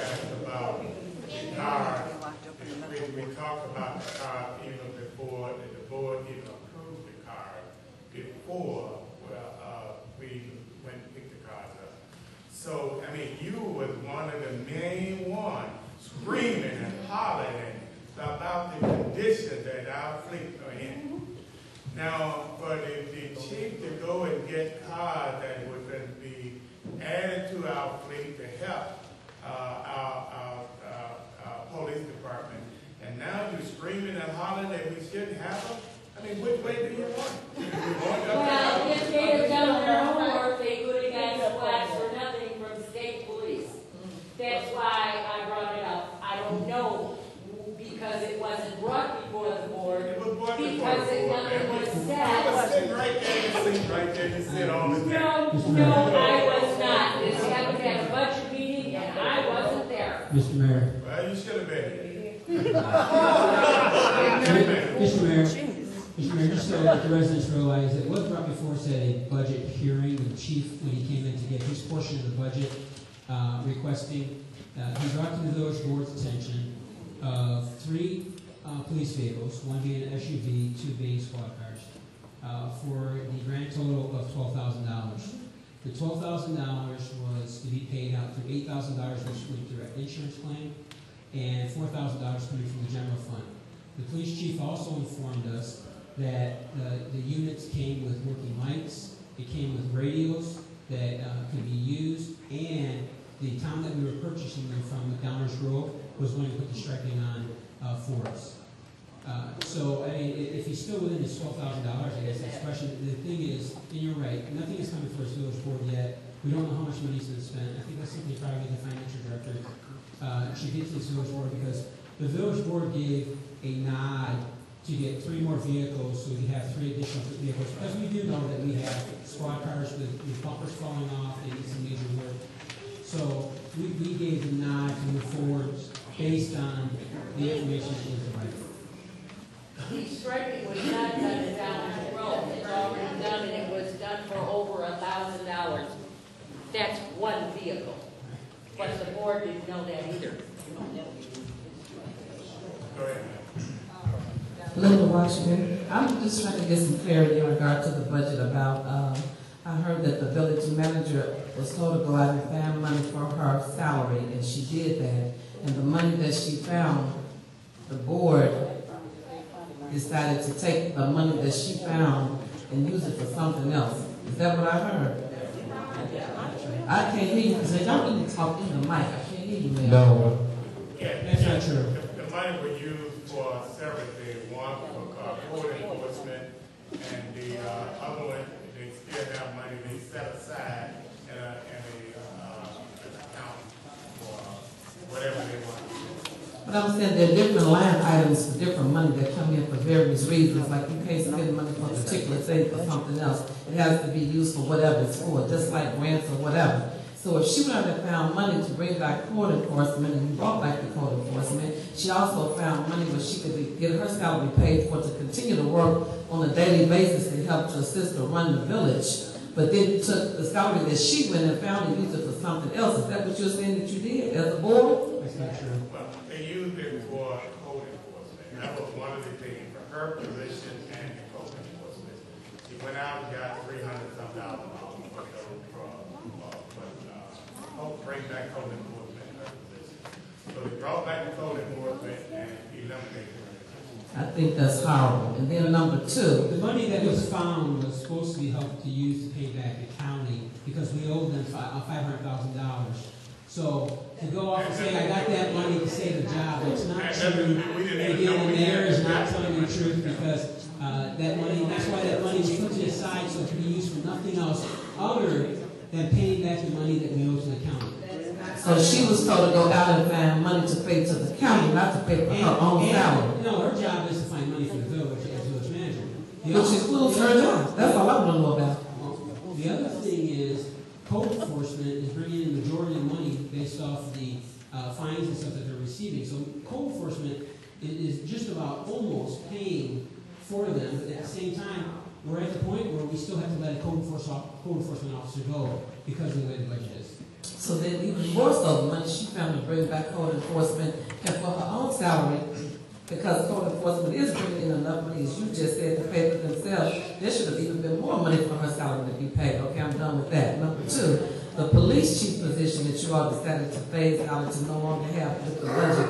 All of the home invasions that's going on, as Trustee Myers and I know, because we're dealing with the block clubs, and all the people that's being robbed at gunpoint. One woman sat here and said they came in her house and robbed her at gunpoint. So with no police chief, I don't know what other villages are doing, but I know I live in this village, and we need every policeman that we can have on bikes, on skates, walking, jumping rope, up and down the blocks, whatever we can do to have police presence, we need them here. So whatever the budget was for his salary, I'm hoping that you don't take that money and allow it to pay for something else, and not let more policemen come that can protect the village citizens that live here, because that's what we need. How you all want to categorize it, the money that's allocated for certain things, you need to do that with that money when it comes to our safety. And we need more police presence on the street, and we need somebody qualified giving the police direction on what to do with the salary that come from the budget, other than sitting in the parking lot at St. James Church, at Dunkin' Donuts, in Walgreens, reading magazines. They need to be on the street, riding around, patrolling the neighborhoods. So as trustees, since you all are accountable for other things, be accountable for where these policemen are.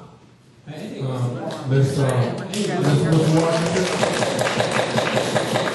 Ms. Washington. I think what just you pointed a good point. We do have a police chief right now, so if you're having problems, he's still a police chief until October 31st.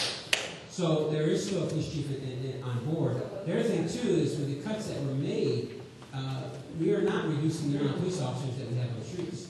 So that's important, because with the cuts that were being made, it was either a position here or removing police officers from the street. And it's more important to have those police officers on the street, and I agree. And if there's ways that we can get additional police officers, I think we need to continue being creative. I think we need to continue going out looking for grants. We need to continue going out and talking to our state senators, our representatives, and asking if there's any way we can get additional funds to put additional police officers on the street. And I think we have the data, with the information you just talked about, with the being held at gunpoint, the break-ins, the problems that we're having, people breaking into cars. We need to gather this data, and we need to go to our state and federal representatives and say, we need help. Again, we're not letting police officers from the street go, and that was important. And again, when this board looked at this budget, we made some tough cuts, and cuts that had to be made to be able to at least provide a partially balanced budget. I mean, we feel that we're still probably a few $1,000s that is out there. We're also looking at how we can get other things so we don't spend that money. So at the end, we say we didn't spend any more than what we projected was coming in. But I think this board understands exactly what you're saying. We all live in Sauk Village. We all live on these streets. We know exactly the problems that we're all facing. We all have either relatives that live here that have the same problems. We have friends. We have neighbors. So it was important to keep police officers on the street. I'm going to say this, this is my last statement. I think all of you all are intelligent, and I just wish you all would take a little bit of the energy that you all use to come together. Like Jesse Jackson Jr. said, they're not going to spend no money here to you all to work together. I wish that you all would just take a little energy to come together. All of you all have great talents in different areas, and find grant money for this village so that we can get the things done that we need. Granted, we don't have enough money. The water bill cannot pay for everything in the village. We need other money. And we need you all to band together and go find those resources and work together and get grant writers and get whatever it takes so that we can have the things that we just need to have a basically somewhat semi-safe village. There you go.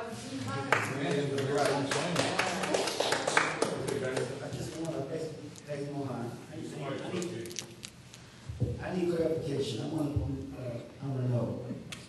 Code enforcement was one of the departments that was taken out of the budget, correct? You're talking about the whole department of code enforcement or an individual? A department. The whole department. You talking about this budget? No. In this budget This here. budget. What about that budget? What about this budget? Last budget year there were no code enforcement. I'm sorry. In the last budget there were no code I'm enforcement. talking about this budget right now, 2012-13, correct? Yes. Okay, was the code enforcement department, was the whole department delinquished from the budget or just one individual? Just only one individual was So the taken. code enforcement is still there, the department is still there, and you have employees there? You remove only one employee. One employee, right. So out of the two that we have on the street now, you're saying one of those? One employee. So now, can you explain to me how one person from the code enforcement department is going to handle this whole village by themselves? Yes, she has to do whatever she can to bring in there.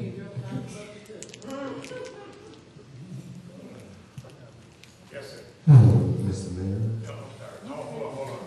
Yes, ma'am. Go ahead.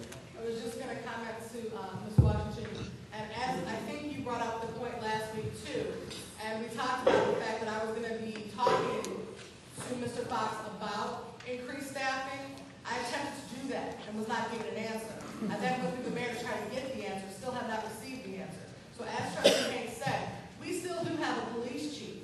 He's not here to answer your question right now, so I would suggest maybe we try to find him, but you might want to ask him why we cut minimum staffing, why we had to go down to less people on the street. And he may not give you that answer because you're a civilian and apparently so are elected officials, but we had more officers on the street before Robin Fox was the police chief of Sauk Village.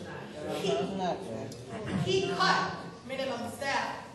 There were more people on your streets. There are not anymore. Now, we did talk about there's a significant difference in the budget between police expenditures last year and police expenditures in this budget. That's because there's less people on the streets. We talked about how we need public safety, how that should be a priority.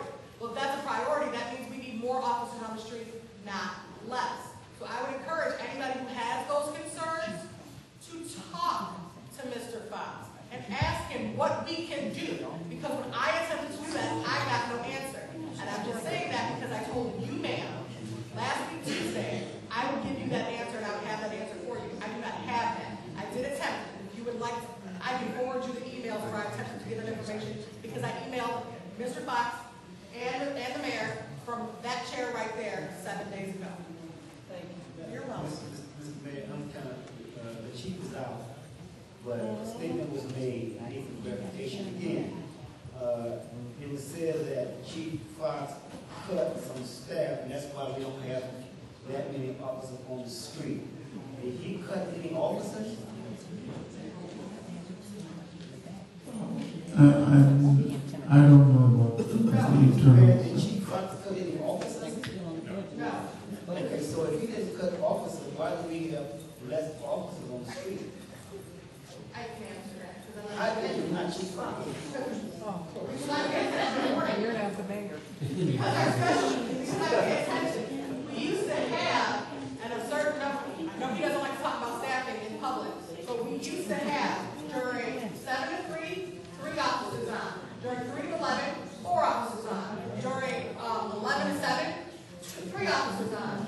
We're now at 2-3-2 instead of 3-4-3. That's what I mean by cutting staff. He didn't cut.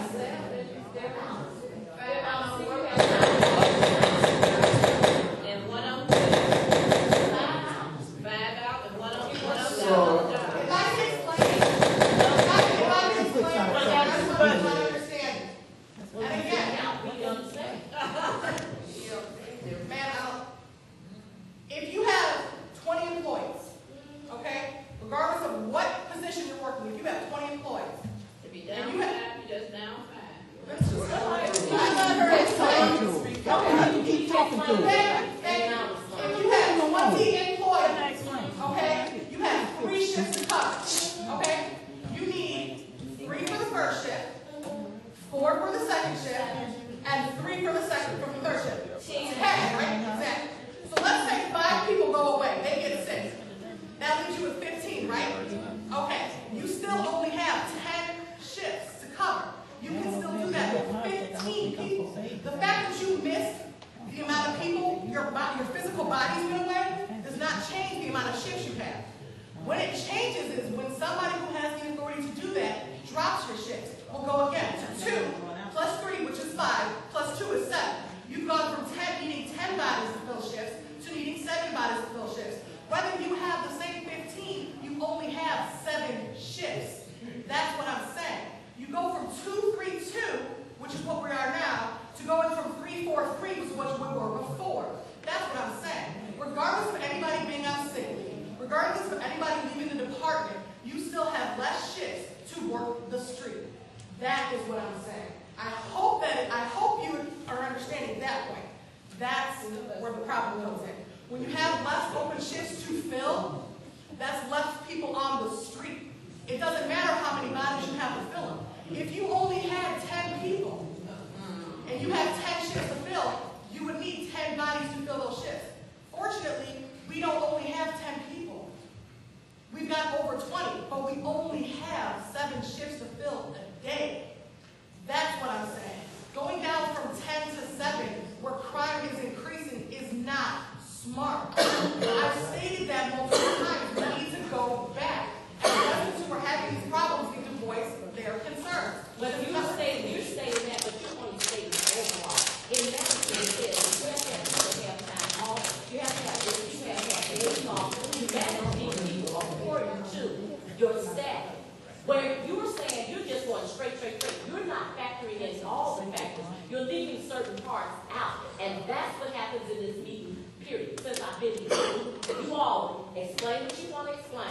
But everything, in order to make a case, all the ingredients have to be put in order for it to come out correct. Not just put in the portion that you want to put in. When you do it that way, you're experimenting. And that's exactly what you're doing. I was just explaining to you staff. But if you can explain staff to me, I have a master's in organizational management, and I know how to staff. You don't understand.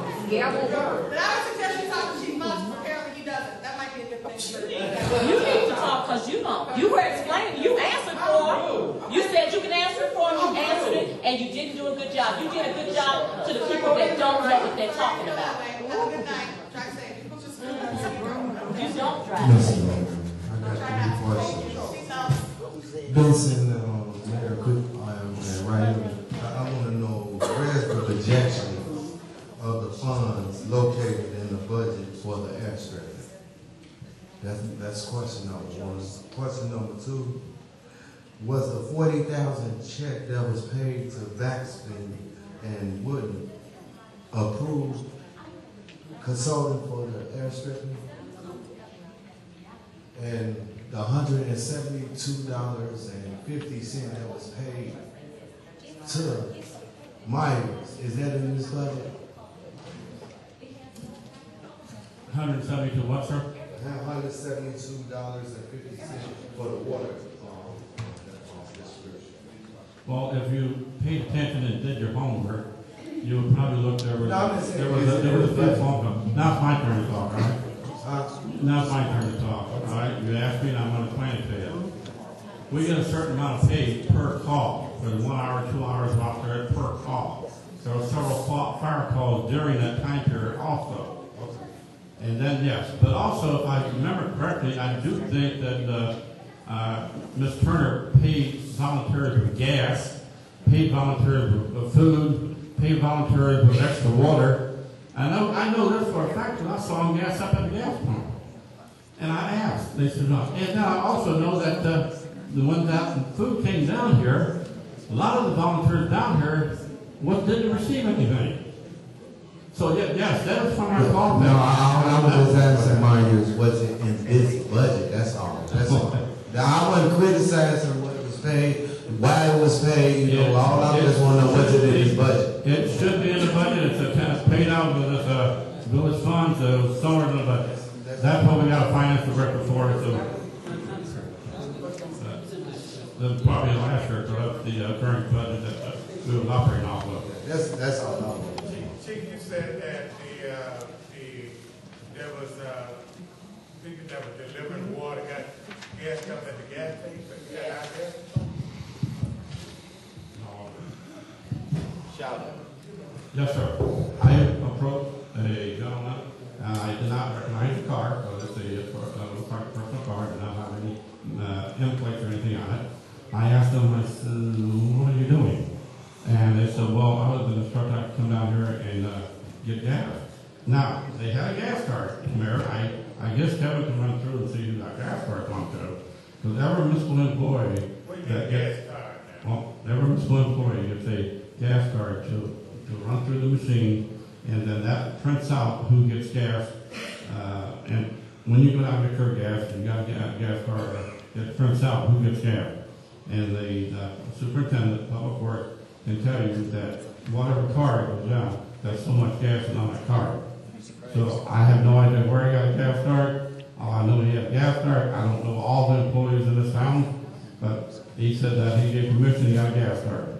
So all I know, I put gas in my vehicle through the our gas card that's issued through the fire service. Mr. Mayor, I have to say something about that. We didn't get No. You being a trustee, just like you see something like that going on, you don't question it. It's the first time I'm here, because I don't know. I mean, I brought it up to right here at the table to. that someone came, an outsider came and got gas. I asked us, and I asked Ms. Turner, I said, did you allow people to get gas? I asked right here. It's just right here. Nobody got a gas card that got no gas. Where they get a gas card? I don't know. We'll find out. I'm not sure. Run it through, because another tactic that the trustees are saying, because nobody has a gas card to go through that tank over there. Yes, sir. Mr. Mohan, where's the projection of the funds located in the budget for the airstrip? It's not reflected on the budget. It is not reflected on the budget as of today, because at that time... You say it's not affected? It is not in the budget because I did not get enough information from the village manager at that time. It is only just I have proposed about 500,000 approximately in waterfront. I don't have the actual figure right now. Mr. Ryu, with the information that Burgess and putting out there, you think it's enough information to? Yes, I did put approximately about 500,000 in the budget, but it is not the actual budget. Okay. It's a proposed estimated budget. Okay. What about the $40,000 check that was paid to Baxter? Was it approved to consultant on the airstrip? The village manager requested me to write the check. I did write the check. I did sign off on the check. Okay. Thank you. Yes, ma'am. My name is Jen Williams. I was the one that was robbed last week. I just came to the knowledge that there are 6 officers not working. They're either quit or they're on medical leave. Are they being paid? That's the police chief who's right behind you. You want me to answer that? Yes. No, we've only had one officer resign, and officers that are on workman's comp, yes ma'am, they are being paid because they have a workman's comp.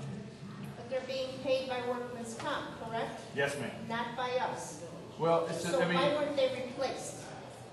you can't replace officers that are on that's not on workman's comp, and they're on injury, so once their injuries heal, then they'll be able to come back to work. So, Which as citizens have to suffer because you won't replace police officers, because you put 2 police officers on the weekend on each shift. Am I correct? No ma'am, you're wrong. Really? Then you better talk to the police officers that came to my house last week. Well ma'am, I don't, the way that the police department schedule is set up by their day off. So you can understand that. If you don't mind, I'll bring the schedule. I don't talk about staffing in open meetings because we do have criminals, but I would explain to you how staffing goes. And once those officers at work, any number of reasons can cause for that officer for us to fall below that. Then have to have people come in. You can have an officer that calls in sick. You can have any number of things that take place, and then you'll have how many other officers you have working that day. I never divulge the number of my officers that work. I do not believe in that. But I can tell you this, that the officers that are off work on duty injury, some of them I agree with, some of them I don't, but that's outside of my scope because it's a workman's comp case. Now, I have an officer off that's with let's say a radio fell on his finger. They've been on light duty for about 16 weeks, where they can't come in, can't do anything. I have one officer that hasn't been to work, one supervisor hasn't been to work since July the 1st. Okay, I don't know where that person is, but we're moving in the direction to separate that person from the department. But I can tell you, ma'am, that any one of those people that are off, we had a couple officers off with a torn tibia, one officer off with a broken ankle. When you get those guys off there, in the course of while they're doing their duties, they're going to be on workman's comp, which is called duty injury. But they're a home. Yes, ma'am, they're home. Why aren't they because they're replaced on the doctors. streets? You cannot replace them. I cannot hire police officers because those officers are out, ma'am. You don't have to hire, you can just give the police officers that are on duty more shifts. You can't do that. I'll tell you what, I take care of 60 people under me. When one's on workman's comp, that person gets replaced. That's how the job gets done. I don't accept that, and you're responsible for my house getting broken into. Yes, ma'am. You are totally responsible. Okay. Now, because you don't do your job. Now, how is that, ma'am? Because you don't do your job. You're never here. I'm always here, ma'am. No, you're not. How many robberies did you have last week? I have no case there, but I'm here, ma'am. I know what your case is. I know when the incident took place, all of that. But I can tell you is that... Tell me what it is. I'm not ashamed of it. Chief, I don't want to directly to you. I want to know why the board hasn't replaced those 6 officers on the street. Like Rosie said, we need more officers on the street. I'm demanding more officers on the street. I'm scared to death to be in my house. Where are we going to get those officers on the street from, ma'am? I don't care if you pull them off of state. I want protection. I'm asking you a question, Mayor. I mean, every officer that we have in the streets working, I have no one that's assigned in the building except for the 1 or 2 guys that are at work that are on light duty. They can't do anything else because they're duty. Everybody else is at work. I have no more personnel to put out there, ma'am, not unless the board wants to hire more police officers. I don't have any extra body. I don't have any magical police to put out there. And you get out and do it. I suggest you find something. Okay, thank you. Can I carry a gun? Okay. Motion to approve the fiscal year November 1st, 2012 through April 30th, 2013.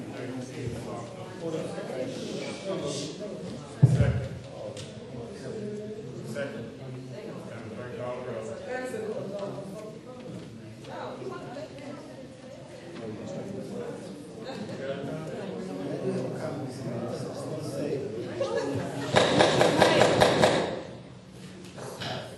Due to the fact that this budget was created without a village manager, as took place some time ago, the same thing took place in Ashland, and because important positions was removed, and trying to remove others, I cannot vote yes for this budget, so my vote will be no. Thank you, Mr. Mayor. Burgess. Yes. Case. Yes. Myers. Yes. Williams.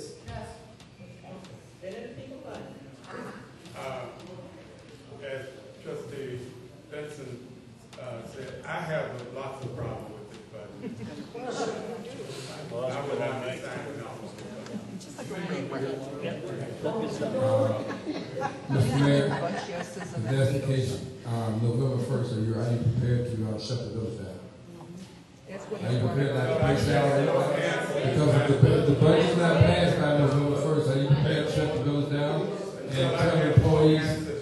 how this budget was created and who created it, and I would not sign up. I'm asking you, sir, I asked a simple question. Since the budget is not going to be passed by November 1st, which is when it's supposed to be, are you prepared to shut the village down and not pay salary? Yes, that's just the way. I'm asking the mayor. I will not sign off on this budget. Just As it is shut down. That's been his fault since he got on. Mayor has signed He wants to wipe the town out.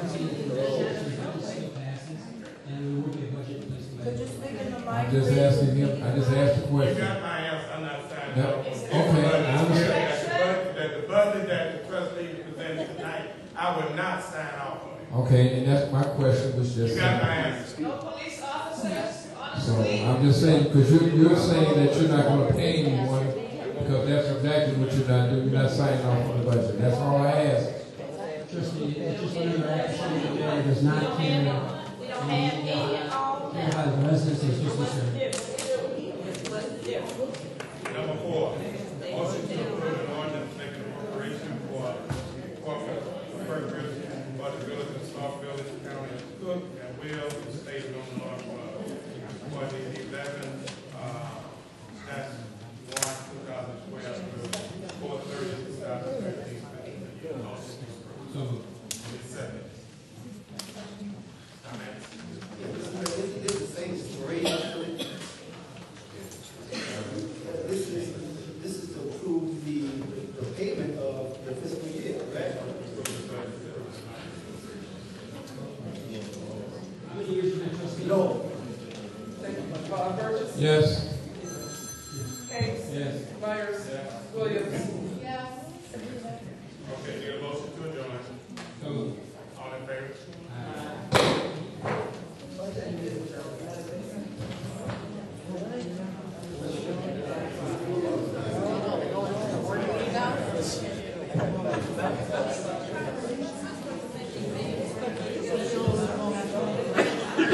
Would you explain what's going on? Get ready for the next meeting. All right, board meeting.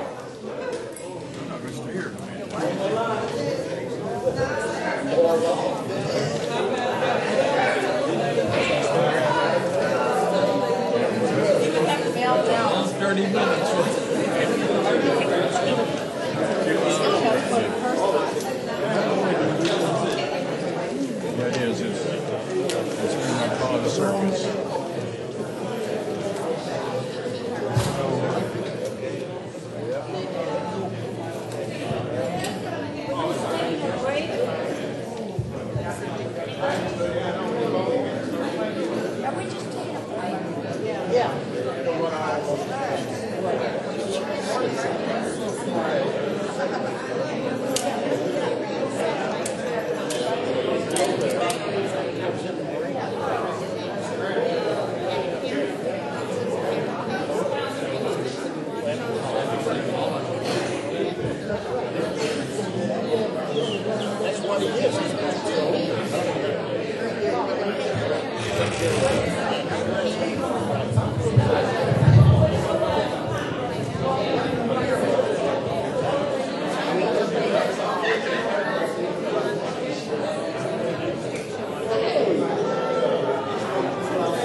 Sauk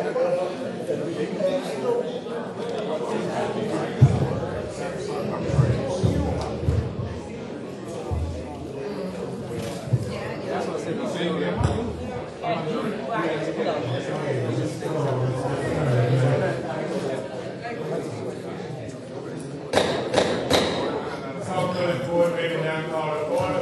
Stand for the pledge. I pledge allegiance to the flag of the United States of America and to the republic for which it stands, one nation, under God, indivisible, with liberty and justice for all. I pledge we call roll. Here. Here. Myers. Williams. Let's move to number 2, the ordinance. Mr. Mayor, I make a motion that we suspend the rules and only act on items number 1, 2, 3, 7, 8, and 11. We have one. You said 2, 2, 3, 7, 8, and 11.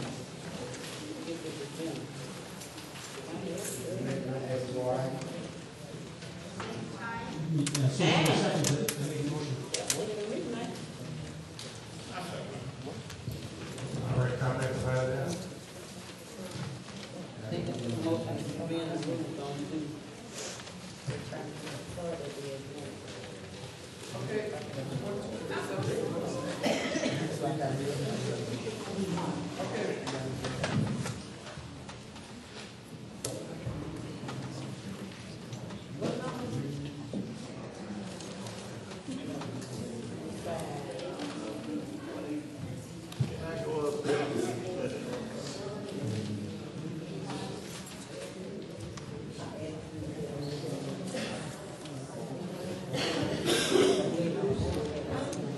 Mr. Mayor's motion second.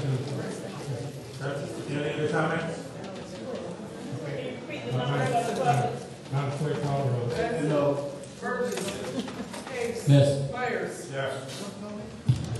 All right, let's go to number 2.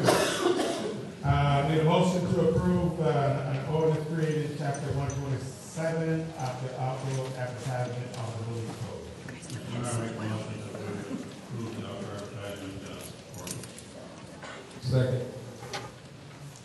Comments? Mr. Mayor, this is the ordinance, Any other comments? Madam Clerk, call the roll. I thought he did. I started talking before I got your approval, sir. I'll stop. You got a comment? Yes, sir. Okay, go ahead. This is the ordinance that we are looked at for the road signs along 394 that we wasn't getting any revenue on, and we needed to get them cleaned up and get them.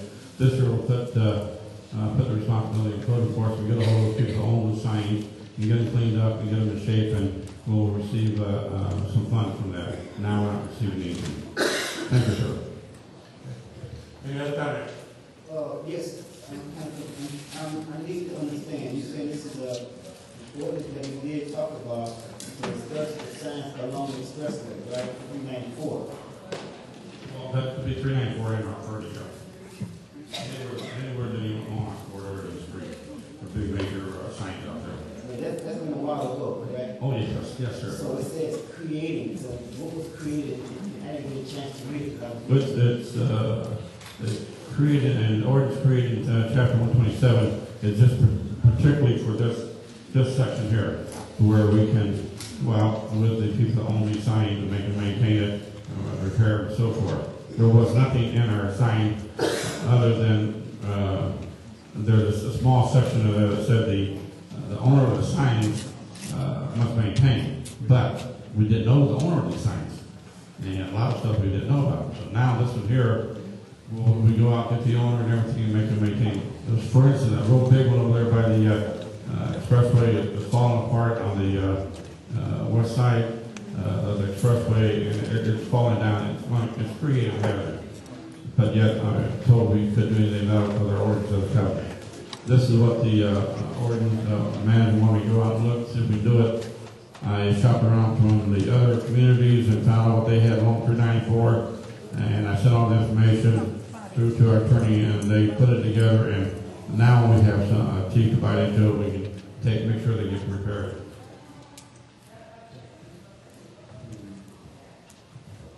It's been about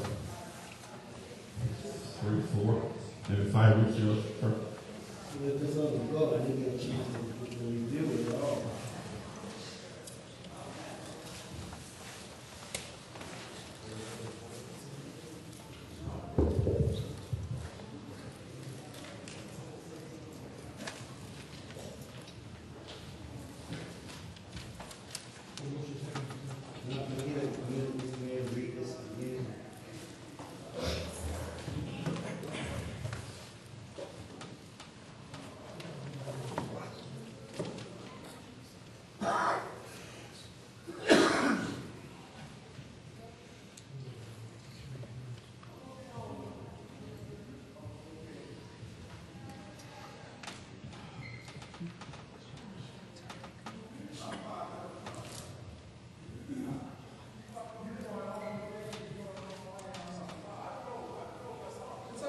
Close the door, if you don't mind. Thank you.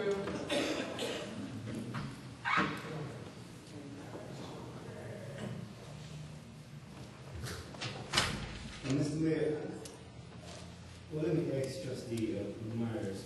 In here is, according to this, section 12702, it says an application for a license shall be made in writing to the clerk. Why would anyone write an application to the clerk to place a sign anyway? Would that go to code enforcement or something? Why would it go to the clerk? Well, we looked at it.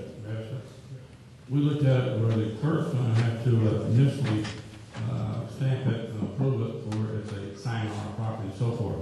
Then from that point, no, the clerk has to approve the permit itself, and the license goes into the front to.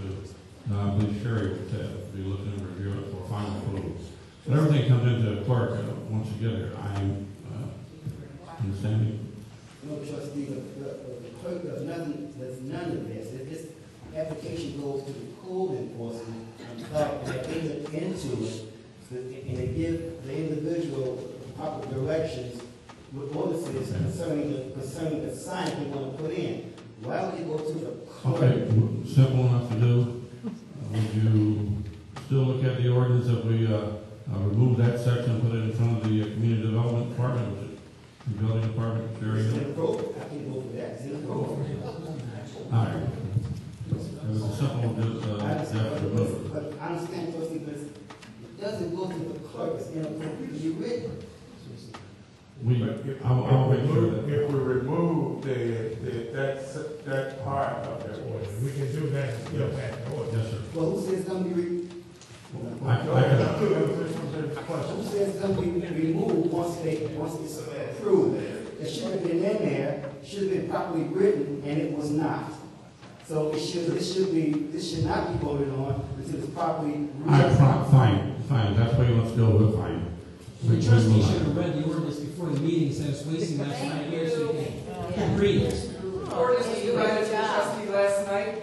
And from previous meetings. Yes, before us multiple times, and we talked about it. I think we could still approve this ordinance, but we could strike out the part that the trustee has concerns about, and then before we sign off on it, we make sure that that part is in there, so I can put the answer for it. Will you all right with that? Yes, sir. Okay. No. Absolutely, I said no. Oh. Okay, so let's still got very good vote. Mr. Mayor, is there a motion and second? Right. We can go for a vote. Anybody else? I need clarification. Trustee Jackson said he would pass this. Okay, thank you. Benson? No. Burgess? Yes. Hayes? Yes. Myers? Yes. Williams? Need a motion to approve an ordinance amending section 15.8 temporary sign of the village code. Motion. I'll make the motion that we accept the ordinance B, section 15-8, for temporary signs. What did we, amend? Second. This is the one that I believe was you and Ms. Turner, and we had, when the state came out and changed everything about political signs, We couldn't put nothing up. The state came out and said, now there is no time limit, and you don't have to take them down. And we, in our ordinance, which spelled out you had to remove them in 5 days, and you couldn't put them up until the 15th. So now this is by per state statute. So you put your political signs up and start putting them up. I don't want to, but and you can take it down. We did on ours. Ours was very point blank, and so now we're complying with the state statute, sir. A motion and a second. Any other comments? Madam Clerk, call the roll. No. Burgess. Yes. Hayes. Yes. Myers. Yes. Okay, motion carries. Need a motion to approve an ordinance amending section 92.65 applicability with the kennel license provision of the village code. Mr. Mayor, I make a motion that we accept the ordinance to amend section 92-65, the kennel license. Second. Mr. Mayor. All right, I had several residents in the town ask me there's only one section to that entire ordinance that was changed, and it's one word instead of figure. Now it says 2 or more, you will have to get a kennel license. The residents came to me and said, well, I have 2 chihuahuas. I mean, I have to go out and get a kennel license. The other says I have 2 small cats. I have to go out and get a kennel license.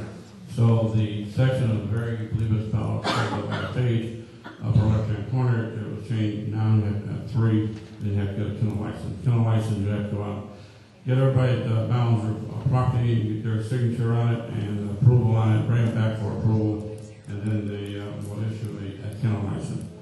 That's the main purpose of that one, sir. All right, any other comment? Madam Clerk, call the roll. Benson. Yes. Burgess. Yes. Hayes. Yes. Myers. Yes. Williams. Okay, motion carries. Okay, let's go to D, a motion to approve an ordinance granting a special use for the property commonly located at 7-8 Sheriff Brook Plaza, Sauk Village. The village of Sauk Village, Cook, and Village. Motion. So moved. Need a second? Second. Okay, comments?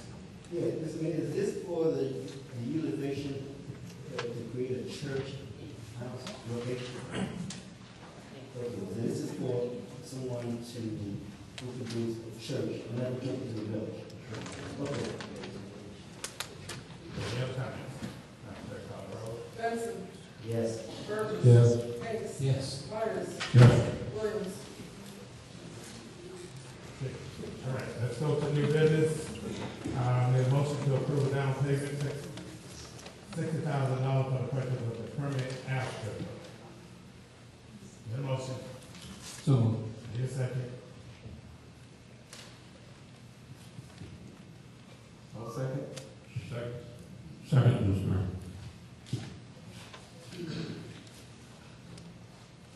Clerk, please call the roll. Have a question?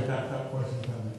Yes, Mr. Mayor, can someone define to me the term permanent?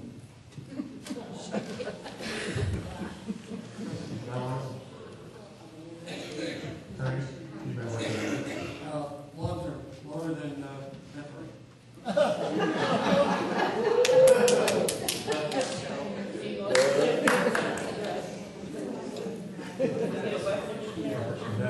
out.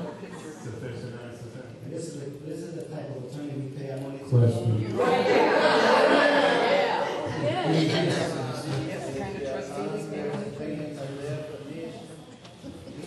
Yes.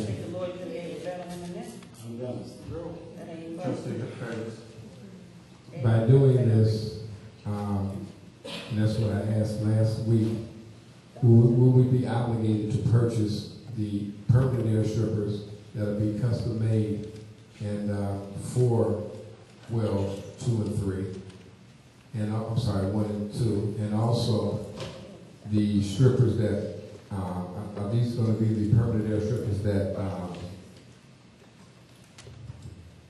is going to be made by Baxter and Woodman? Are these the ones? These are not the shredders. These are the ones that are going to be made by Baxter and Woodman. Okay, now are the ones that we have straight? Are we going to I thought we was talking about taking 2 of them and taking them over to up 3.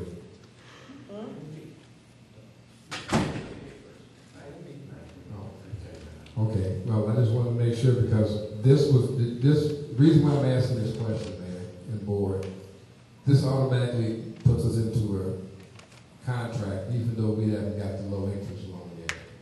And if we don't get the low interest loan, we will be obligated to pay for the airstrippers when they are ready. And that's the reason why I question that. If the money's not available, or if they for some reason decide to decline us or whatever, once we put this down payment, we will be obligated to pay for whatever the airstrippers or the cost of the permanent custom airstrippers. And this is why we want to make everyone aware, because once we pay a down payment, even if the low interest loan is delayed or whatever, and it was stated last week that even if it is delayed, we may have to pay a payment or 2. And until that time, if we do get the low interest loan, which they claim we may get it, but then again, things happen, especially when you're talking about low interest loan and grant money or money coming from the state. And that means we would have to front the money until such time, and it may take longer than 6 months or 10 months. I just wanted to make everyone aware, and that's why I was asking, is this what this does? Everyone does understand this does enter us into a contract. Mr. Mayor. I agree with Trustee Burgess. This is kind of a roll of the dice, if you want to say. However, we have had assurances from the IEPA that they're going to move forward on low interest loan. We also know this last week that Governor Quinn also has the low interest $1 billion for infrastructure, which is even a lower interest loan. So if you read the articles, Sauk Village along with Crestwood was 2 of the communities that was mentioned during the governor's time there. I think, if I remember right, he was at the Shed Aquarium, and he announced this $1 billion infrastructure, very low interest loan. So I think at this point, I mean, we could wait until we knew for sure we had money in our hand and then push it off further. But I think at this point, the junction, I think we should move forward. And again, keep up our communication with the IEPA, keep up our communication with the governor's office and our attorneys, and just continue to push the point that we need this low interest loan, and if they can get it to us for even lower, we appreciate that also. And I think at the same time it shows the Attorney General and the IEPA that we are moving forward as they requested us to. I just wanted to make sure that, because I don't want to come back 6, 7 months later, someone says, I didn't do this.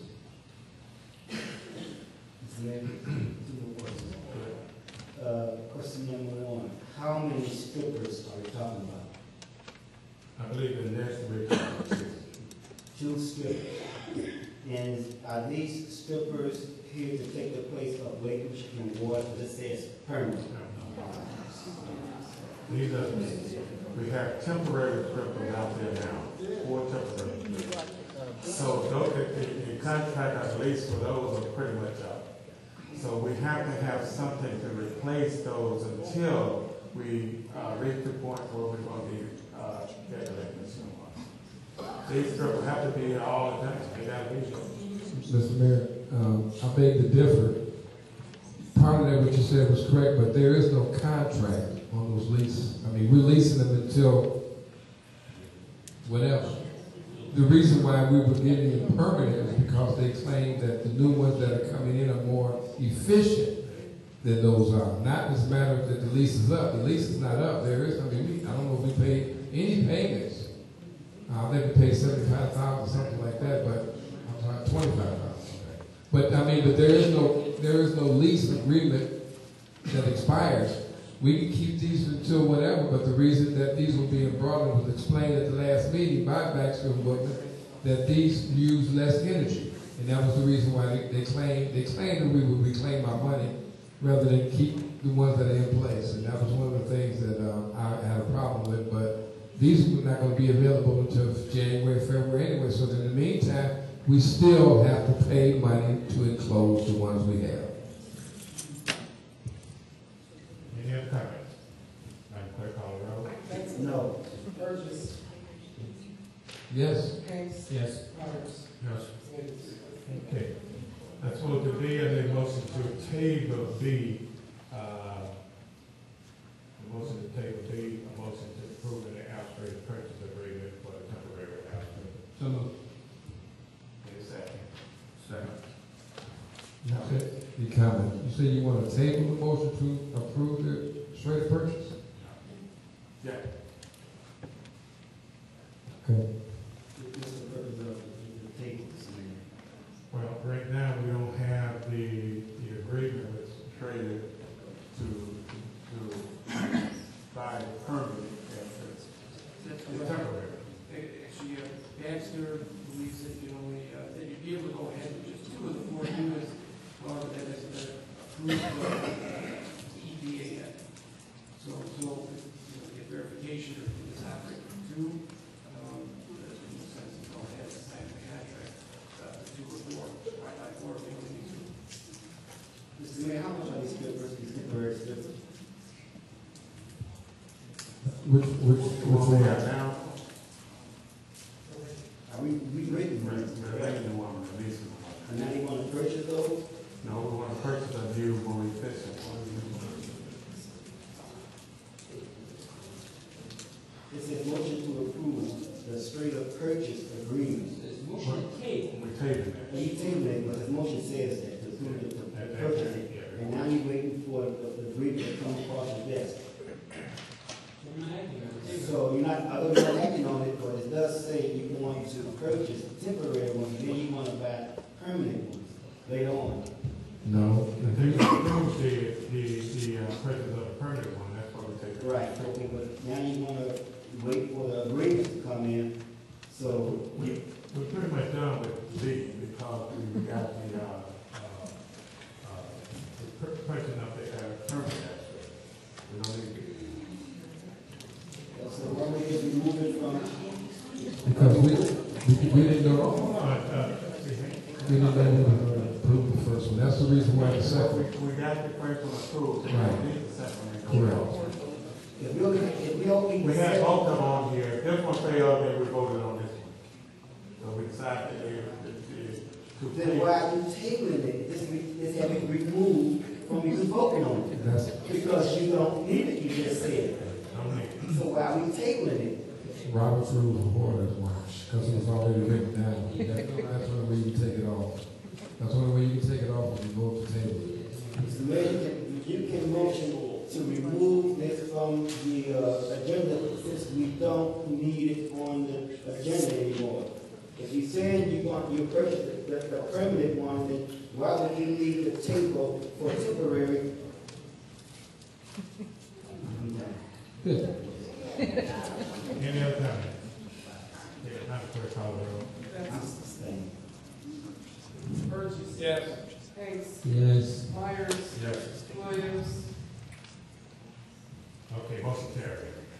C, a motion to approve the rate adjustment for estimated water bill for the south side. So moved. Second. Okay, before we, I'd like a motion to suspend the rule to add with no penalty on the bill. To include no penalty. No, okay. I withdraw the second. So you might want to make a motion that we approve a rate adjustment for the estimated water bills for the south side of the village without penalties. That's a motion. Second. Any other comments? I have a question. Mr. Mayor, so it's clear, so I'm sure that the residents sat here to try to figure out and try to find out, because it was stated one thing last week, and then it was kind of done a different way this week, but they weren't explained, it wasn't explained to the residents last week. It was explained, it was said here at the village board that we would charge the south side the old rate. And that's what their bill would, in other words, when they brought their bill in, their bill would reflect what would be redone in the old rate. But then we found out later that the company that does it couldn't do it that way. So what happened is they will get a credit.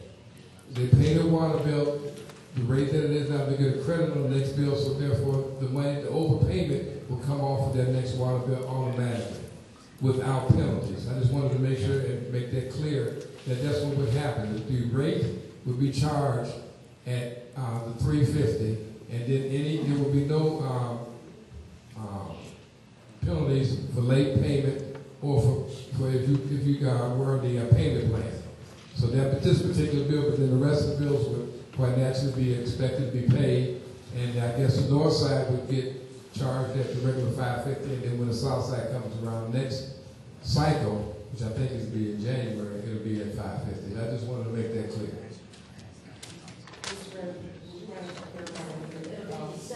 The penalties will appear on the late notices that any residents from the south side will be receiving. Those late notices will be going in the mail within the next couple of days. That's the bill that we're referring to. You won't see any penalties on your November bill. What you will see on your November bill is a credit from the September bill.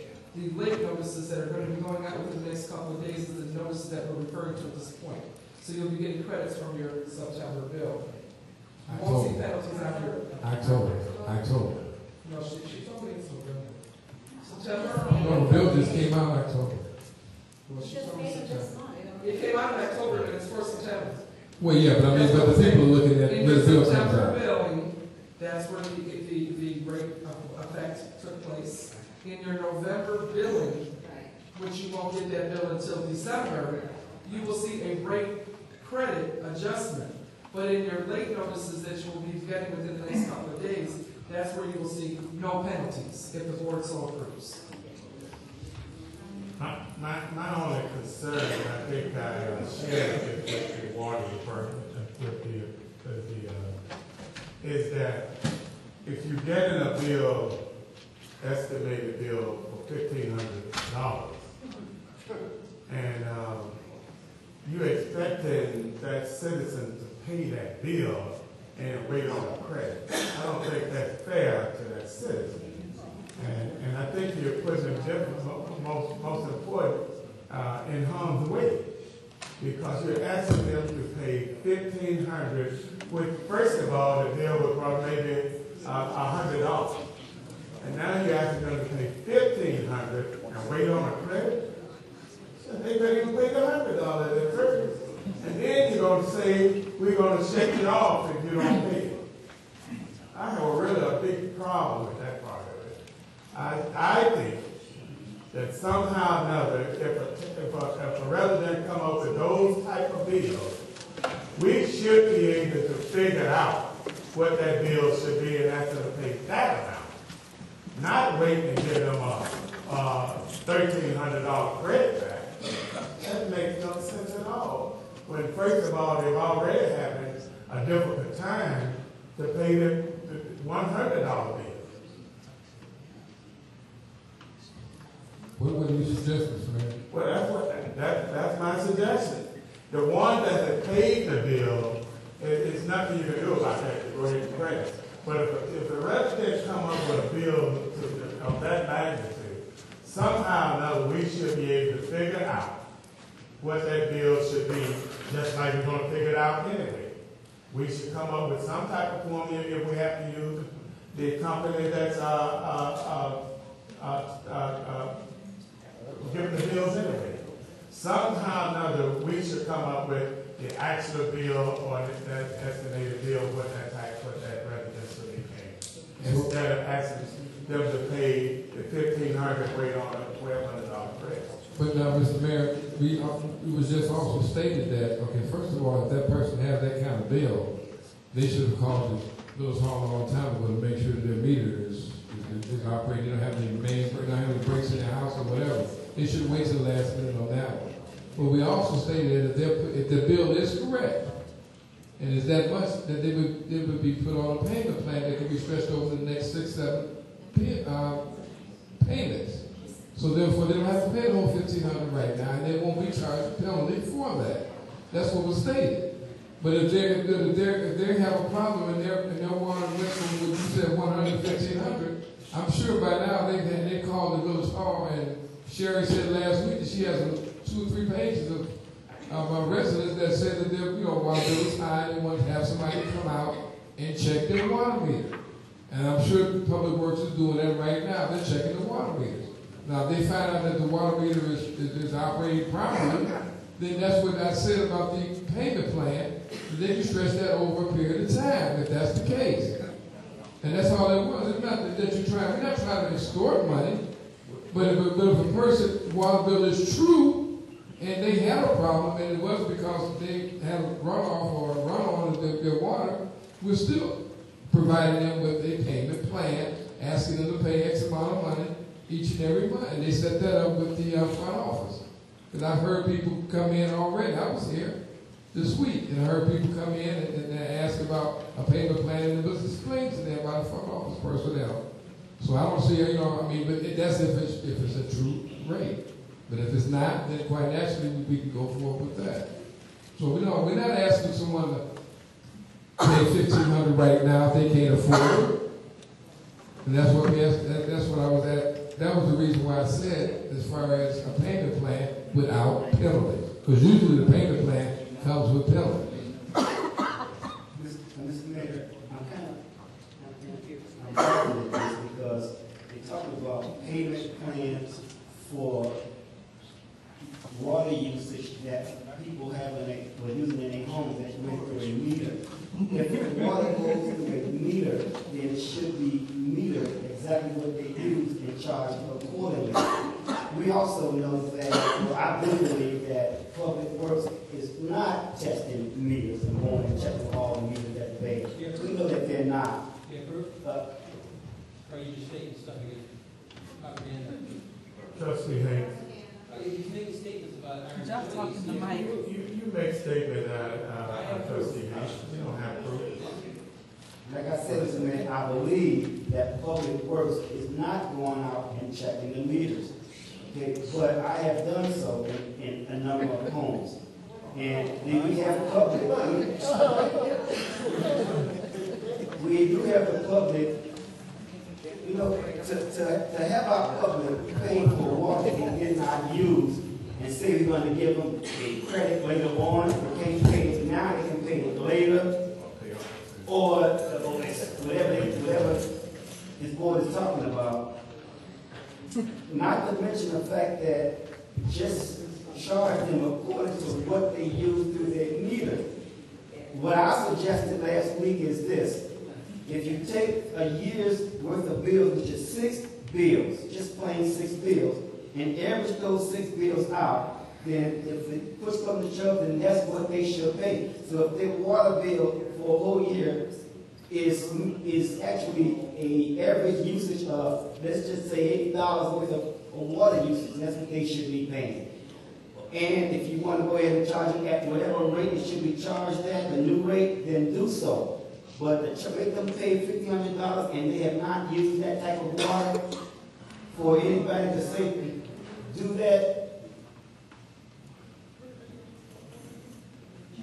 it's foolishness. So if a person has, since that time, had a problem in their house, and their water kept running on, they don't pay for that. You don't know that. You do. So that's something, because you were qualified to go to the house and make sure that the water, that's what we got Public Works for. I thought that that's what their job is. But since you said, so if a person within the last year had a break in their house, had a leak or whatever, we're going to absorb that.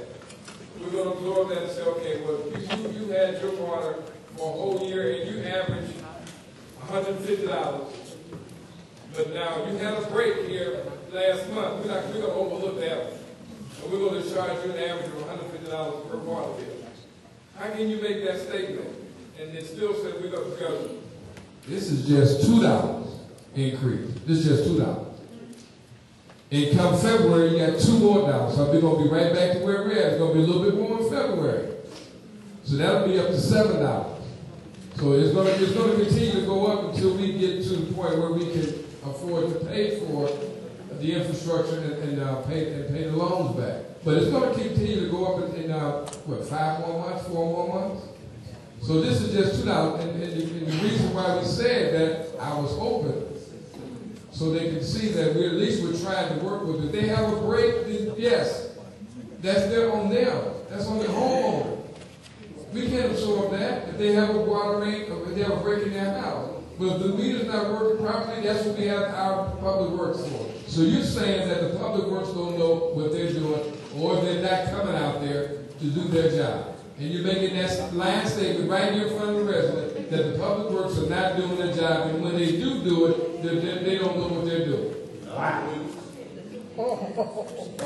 ain't gonna say all, but nevertheless, it's easy for a board to go ahead and estimate someone's water usage, charge them $1,500 more than what they normally The board didn't do that. The board did not. Please don't keep saying things that's not true. The board had nothing, because you keep lying. The board had nothing to do with the estimation of the water bills that particular month. The board had nothing to do with that. Because I asked about that, why did we do that? And it was told that the public works was busy doing this or whatever. And the order was given from the administrator. So if the board knows that it was improperly done, then why did the board stop? Because I didn't find out about it until I got my bill. Did you find out about it before you got your bill? Did you know about it? Did you know that the bill was going to be estimated before you got it? I figured that. For clarification, this is without penalty? Okay, that's it. No. Burgess. Yes. Hayes. Yes. Myers. Yes. Williams. Okay, motion carried. Let's go to D, approve the account payable that was disbursement for October 10, 2012 through October 3, 2012. The motion? I make the motion to accept accounts payable. Second. Second, we have discussion. All right, now, let's go to comments and questions. Mr. Mayor. Go ahead. Just at the last meeting, we talked about the squad cars and what this village board was told during budget hearings. I have a question is, we were told during budget hearings they were $4,000 per car, which would have been $12,000 to purchase these cars. $8,000 was coming out of insurance. $4,000 was coming out of the village budget general fund.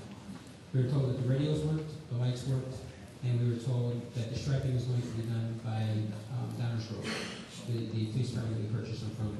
I see tonight before us on accounts payable for 3 squad cars for $13,500. Number one, it's $1,500 more than we were told during the budget hearings.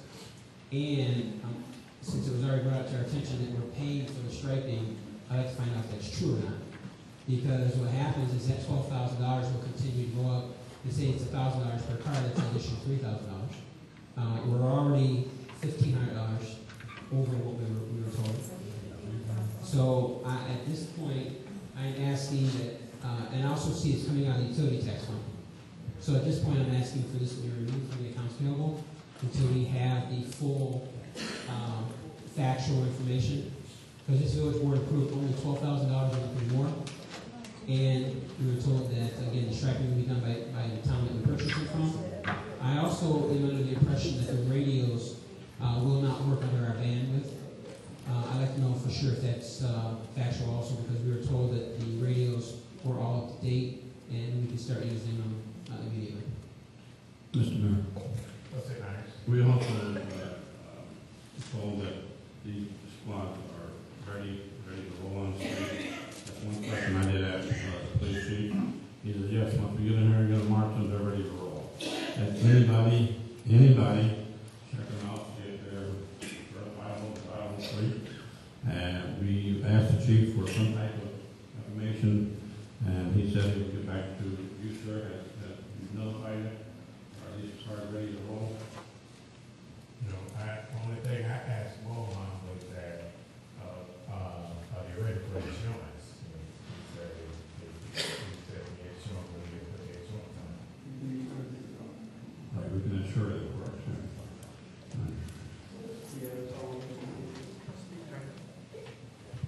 So the insurance is on for all the 3 cars in case if there is any calamity happens. So we have covered 100%. Can we cover them underneath patrol? The other thing too is we were told in the budget hearings that these cars only Or are they- I have not checked that report. Okay, I'd like to know also, they actually had 80,000 miles. I've heard some rumors that some of these cars have, exceed over 100,000. I have not checked that. I would like to know. When the board would approve, when the board gave the nod, it was based on the actual information that was given before this board. And it doesn't seem like the information that was given to us was really actual, but I'd like to just to verify. If you reach out. I have 13,500. I just want to clarify, first of all, I was not there present for that meeting. Had I been, I would have asked a lot of those other questions. Also, I understand that some vehicles can be purchased or given by the state to the village without paying for them. I'm just trying to figure out why do we go this route?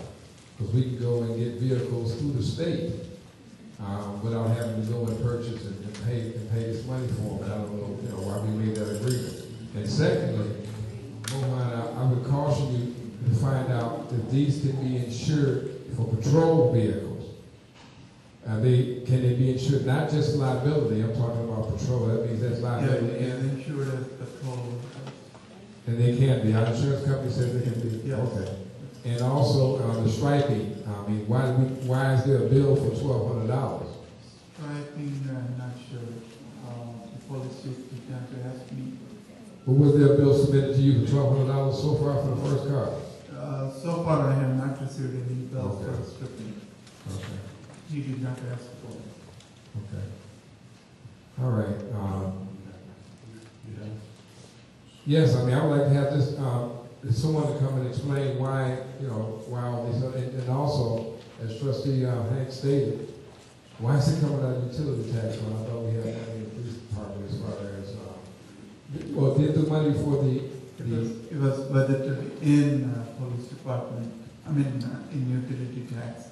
That's why it's budgeted, expensed in utility tax. So did the money for the reimbursement of the car that was totaled, did it go to the utility tax? No, it goes to general fund. Okay.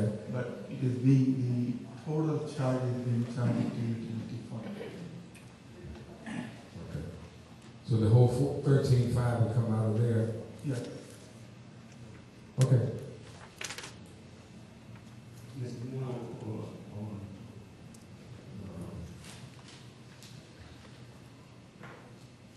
There's the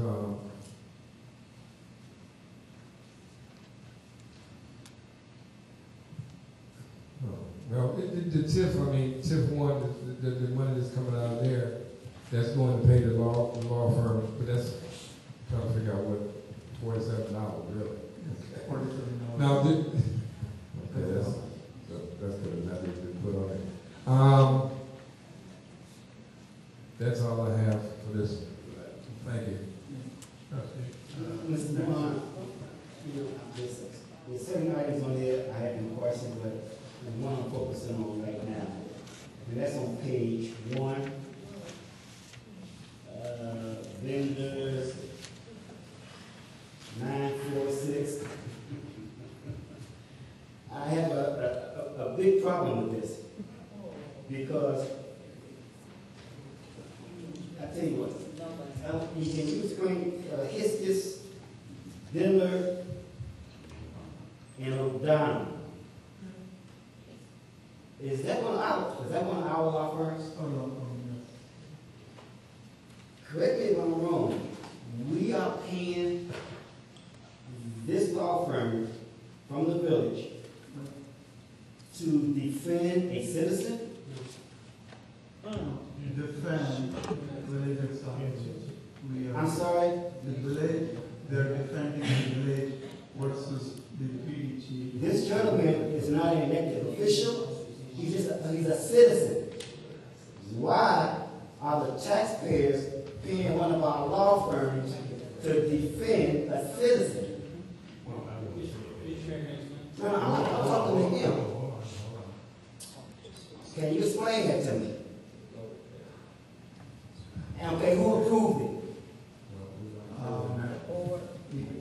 Who approved it for you to put this on the council? This is It came to my inbox. Yeah. The bills came to my inbox. I just delivered it back to the accounts payable process. Okay, this is a citizen of Sauk Village. I know about citizens. But we have a law firm, not with senators. These people here, and they are defending a citizen, and the taxpayers are paying it. Well, if the taxpayers are not paying it, why is it on our accounts payable? No. The third one in the amount of $2,491.50. That is the village versus Brunetta Health College. The village is defending. Okay, but it says defending Shinko. No, it is not Shinko. It is Brunetta Health College. It's not what that says right here. I know, but by mistake. No, sir, that's not your mistake. That's not your mistake. Okay, all right. I'm done. Mr. Mayor. Mr. Mayor. Hold on, Trustee Burgess. Mr. Mayor, if you can just explain, Renetta O'Corley went back to court and amended her lawsuit. The lawsuit was against the village of Sauk Village, and she named Ed Schenkel in the lawsuit also. Mr. Schenkel is responsible for his own attorneys. When I saw the lawsuit come across, just like I did with any lawsuit where other people are mentioned, I go back to the attorneys and ask, Mr. Schenkel has his own attorney, and the village attorney is not representing him in this case. Just because of the way it's worded in the lawsuit, it says the village of Sauk Village and Ed Schenkel. That's the way we're paying the bill, so they know which one it is. But I did call and had a discussion. Like I saw the attorney laugh the other day, and he's not representing Mr. Schenkel in this matter. Mr. Mayor, that is incorrect. They're misleading the public, and they are. Prove it. And they because did. You're lying again, trustee. Prove it. If you have proof, put it on the table. You're lying. So prove it. You want to say that he's being represented? I don't want to prove it. Prove it. I want to see you prove it. No problem. You can't prove it. And you know what? I'm going to bug you now every meeting until you bring that proof. Because you know what? You're lying. And all this is propaganda. Again. Okay. Mr. Rohan, can you get a copy of that? Yes, I do.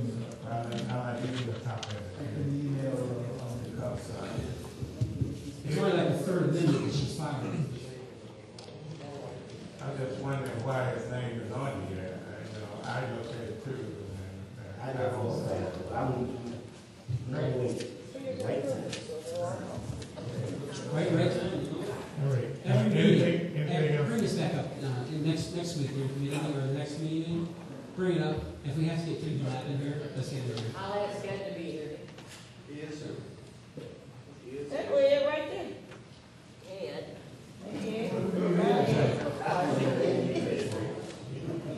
I'm quite pleased all around. Is that with an amendment of the rule 13,000?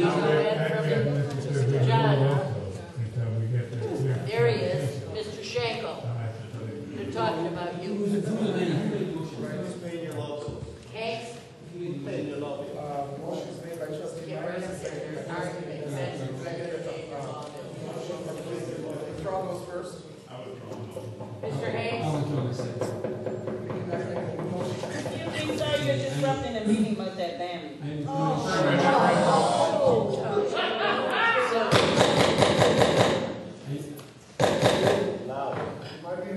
we're not asking for public comments at this time. You're defending his comment. We're not asking for public comment.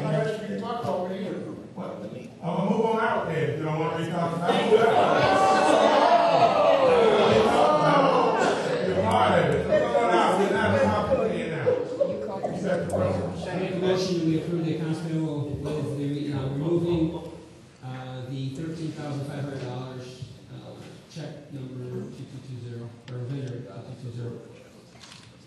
And I'm also asking them to remove item 946 for the amount $1,491.50. That's not part of my motion. Mr. Mayor, you can't make a motion that, I already made a motion. no, I'm saying he cannot make a motion to entertain it, so. You can't entertain a motion, they make one. I got a motion to approve the accounts payable by removing $13,500 from fund number 2220. I need a second. Second. Not gonna write the check for that one anyway. So you're not gonna sign it. You're not gonna sign it. Because you know what? You don't have a job anyway, so it doesn't matter. You don't need to not all that. That's what I call it. Mr. Carey. That's it. Mr. Mayor,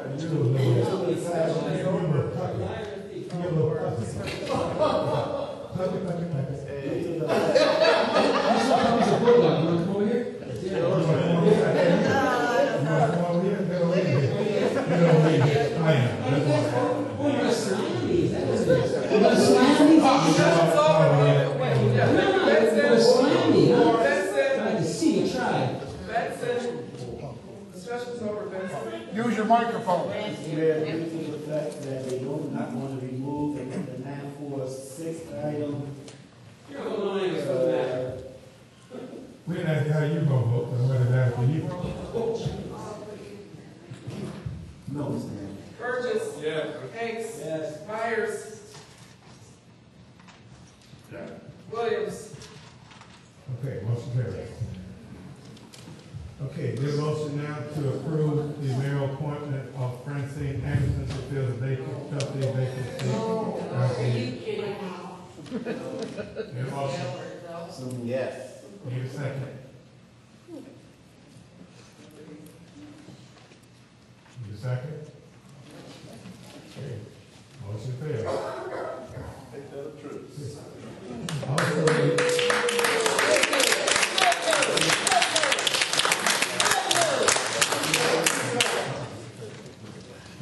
Also need a to add F, a motion to suspend the rules to add, for the consent of the board to pay Dearborn Associates $10,000 for retained fee.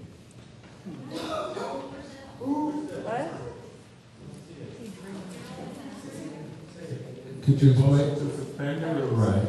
To ask for consent of the board to pay Dearborn, to retain Dearborn Associates for an amount of $10,000. Could you explain why, Mr. Mayor? Because we need the Dearborn Associates will help with the finance, to work with the loan, and also to work with back to legal. And also they're working with the budget and the audit. Can I ask Mr. Mohan a question? Can I ask Mr. Mohan a question? Sure. Theobald, I mean, I know you need him for the loan, but do you need him for the budget? In other words, I don't want to, the reason why I'm asking is I don't want to burn this $10,000 up in the money. I mean, if they're going to come out here and do one thing, they're going to come out here and get us the loan or whatever, that's it. But I don't want them to come out here and they're going to be involved in the budget again. Then this is how the first $10,000 got burnt up. So I just want to know, are they going to come out and do a specific thing, which is try to get the loan and the paperwork and everything that we need to get for the loan, and that's it. Not to use them for the budget and anything else. For loan, of course, but not for the budget. Budget has already been done. Thank you. I don't want to use that. I don't want to come back next month. We just went through the first 10,000 already. So now but that was part of the budget. So it should have been done with that. I don't want him to do other work. If he's going to do the work for the airstrippers and try to get the loan, which is loan, fine. But if he does anything, Mr. Mohan, would you please inform the board, let us know that he's out of this down because of scope. Because we're not hiring him to do the budget anymore. We're not hiring him to explain anything with the budget. We're just hiring him to make sure we get the money for the airstrippers. Right. That long. Thank you. Mr. Mayor. I made a motion, again, motion reason for consensus. Looking for consensus for this, I think that we need to make sure it says in there that we're only bringing them on for the IEPA loan only.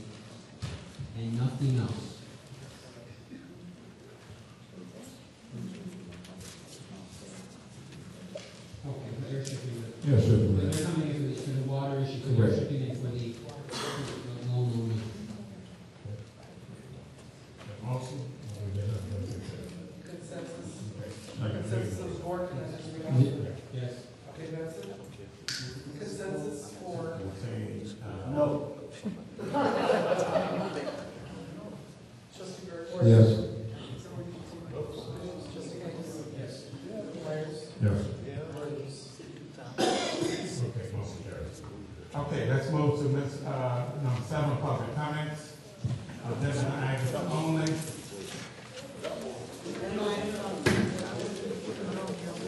Yes, sir.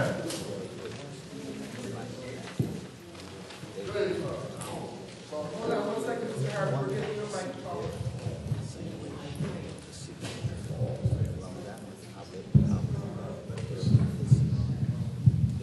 Name's Harvey Sauk Village The Mayor. I just want to know why there wasn't a second on item 3E. The motion to approve for the mayor's appointment of Francine Anderson field trustee vacancy. I thought there wasn't no second. The board has a second, and then you have 1, 2, 3 trustees up here. And that's what I'm asking. Why didn't nobody want a second? Well, you have 3 trustees there. Takes a motion and a second to get on the floor. Well, why didn't you say anything? Y'all mentioned everything else. Y'all saying on it, but when it comes down to Francine Anderson, y'all just saying, y'all clear up like. Why second something if you're not holding on? I have no reason to second. You guys are the devil.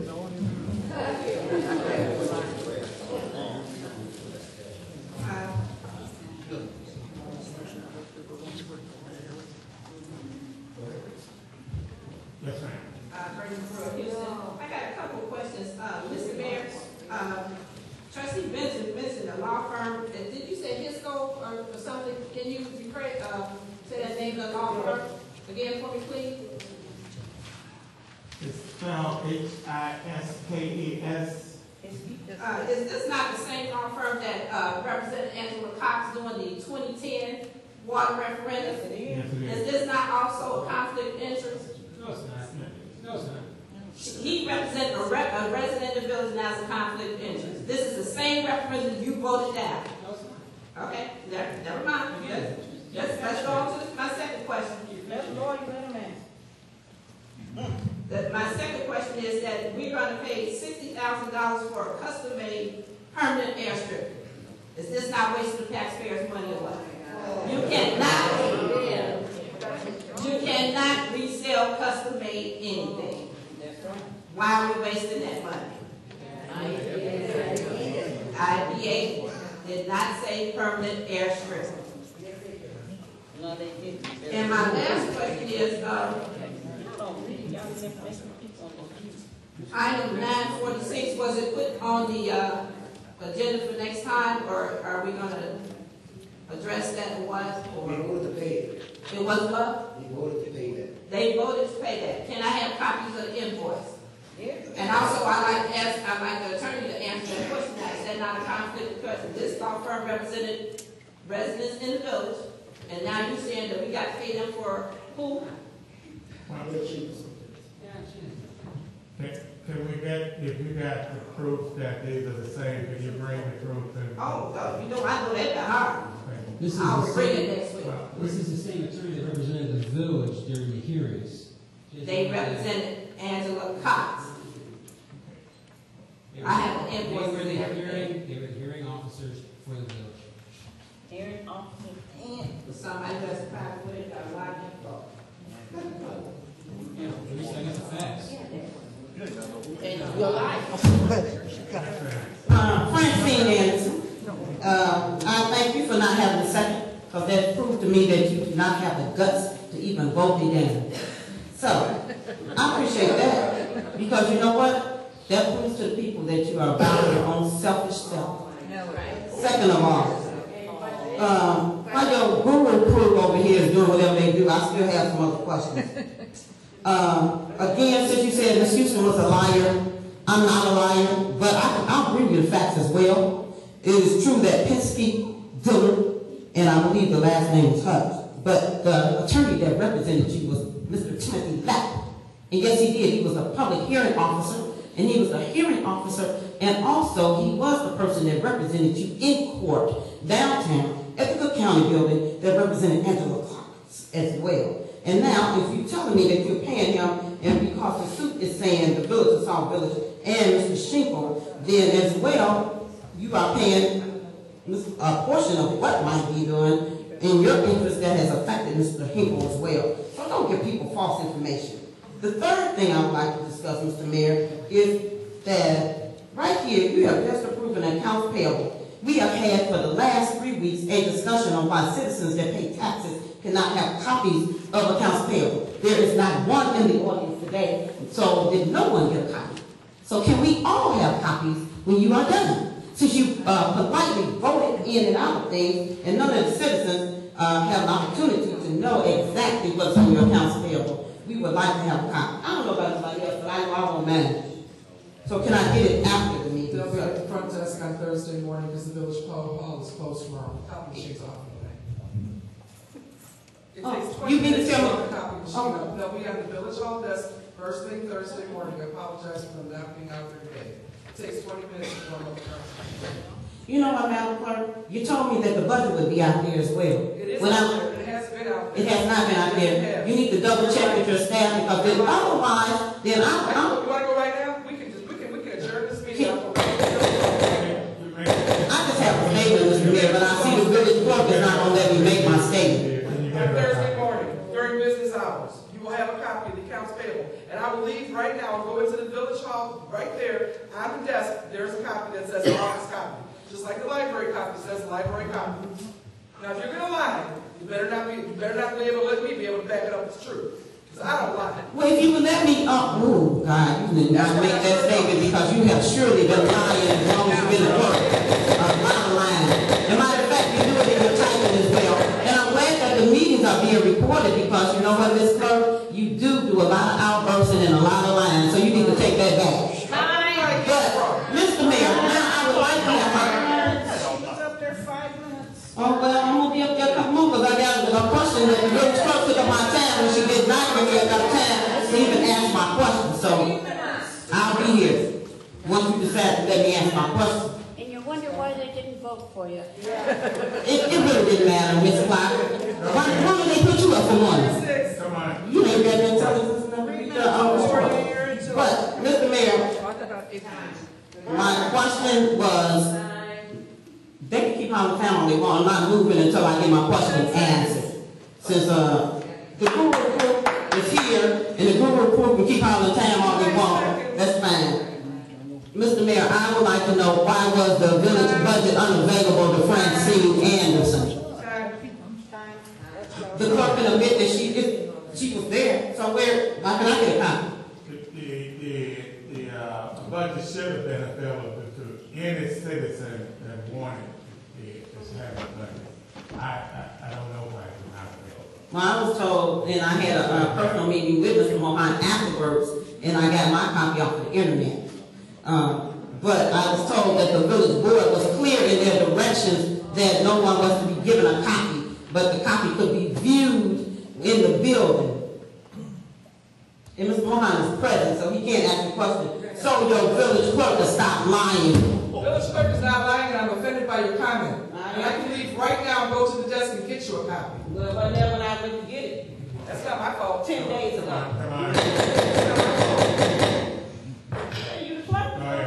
Hello, Mr. Mayor. Larry Stewart, Sauk Village Housing Commissioner. Mr. Mayor, I'd like to clarify something because I'm not quite sure, and it might offend people. I'd like to ask the attorney the appointment process. Is that okay? No, you asked me. All right. The appointment process on you appoint someone and the board approves or disapproves. True? You're going to be able to appoint someone again. The board approves or disapproves. How long is this going, Mr. Mayor? Because I can tried to understand the board's time frame. The reason I wanted to get clarification from the attorney, because somewhere this has to come to a head and someone's got to sit in that seat. Won't be you. Guess what? You don't do that long either, so I'm not looking to be smart. And guess what? No, I'm not going to go there. I'm going to leave that alone. I'm asking to where this seat has to be filled now. And I don't understand why the board just doesn't go ahead and fill it, regardless of the appointee. It should be filled. Because from my understanding, if they get it filled now, that person will have to run in April.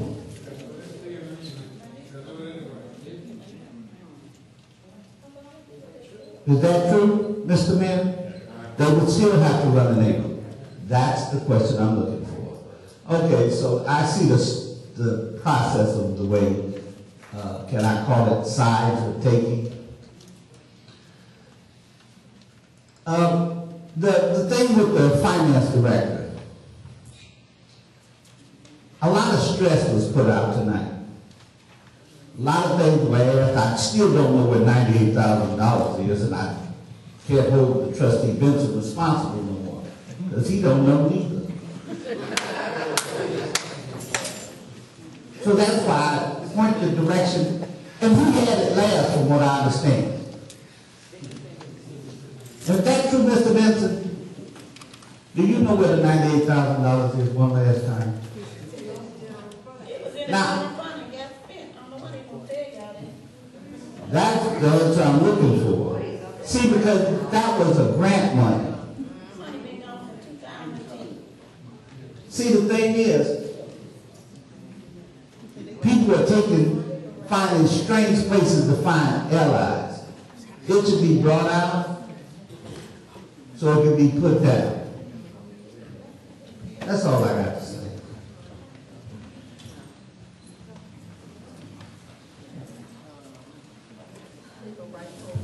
John Hinkle, 1636, 216th place.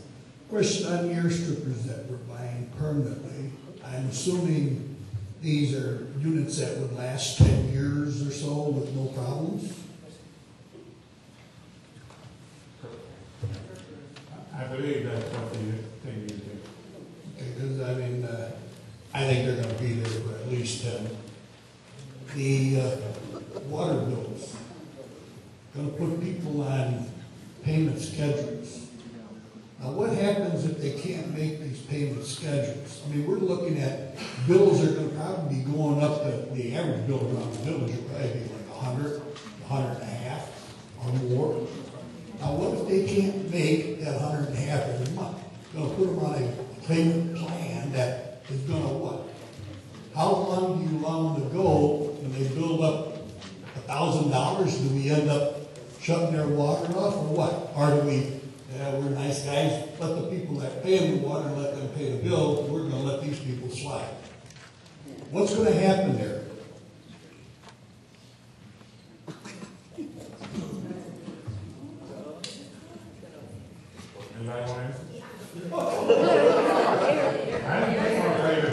It says here, all questions directed to the mayor. I'm assuming you are the mayor, right? Even though you're not like it, but. But I did not agree to put anybody on a payment plan. My agreement was to make sure that we calculate the bill and give them the bill and pay them what they okay, once that's all straightened out, the estimated bill, which I said last week, estimated bills, if it was higher, once you got your new bill, it should show that, oh, you only used this amount of water. Okay, you only got to pay $40 this week because we overcharged you last time on the estimate. That would even out. But when we get past the point where there's no more estimates and the real water bills start coming in, what's going to happen if these people can't afford it? Am I going to have to pay my share, full share, or do I get a break? You're a great guy. You're a happy Well, I'm not here to give my money away for people that can't afford it. If they can't afford it, they shouldn't probably live here. They should go move into an apartment. That's the way it is. It's the hard world, guy. You know, go move into an apartment where you don't have to pay your water bills. It's in the apartment cost.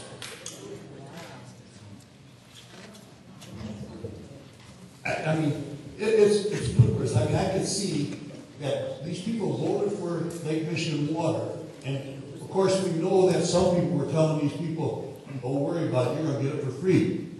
You know, but it ain't going to happen. Now these people are saying, how come we're going to pay so much for water? Well, because there's some people that lied about it. We paying for contaminated water that's being treated. That water lady is, you know, like I say, I could go down and piss in the lake and take a dump in the lake. And that's going to be contaminated water. I mean, she is ridiculous. I can't go piss in the well and take a dump in the well. It's already in there. No, it ain't. No, it ain't. No, you can't say so.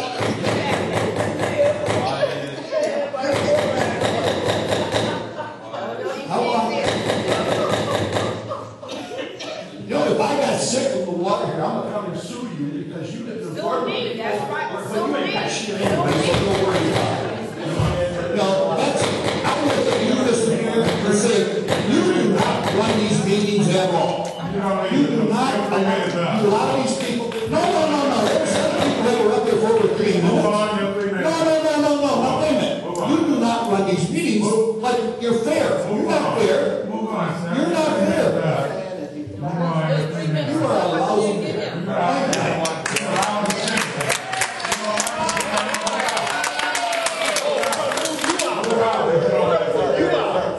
Move on 394 and go out of here.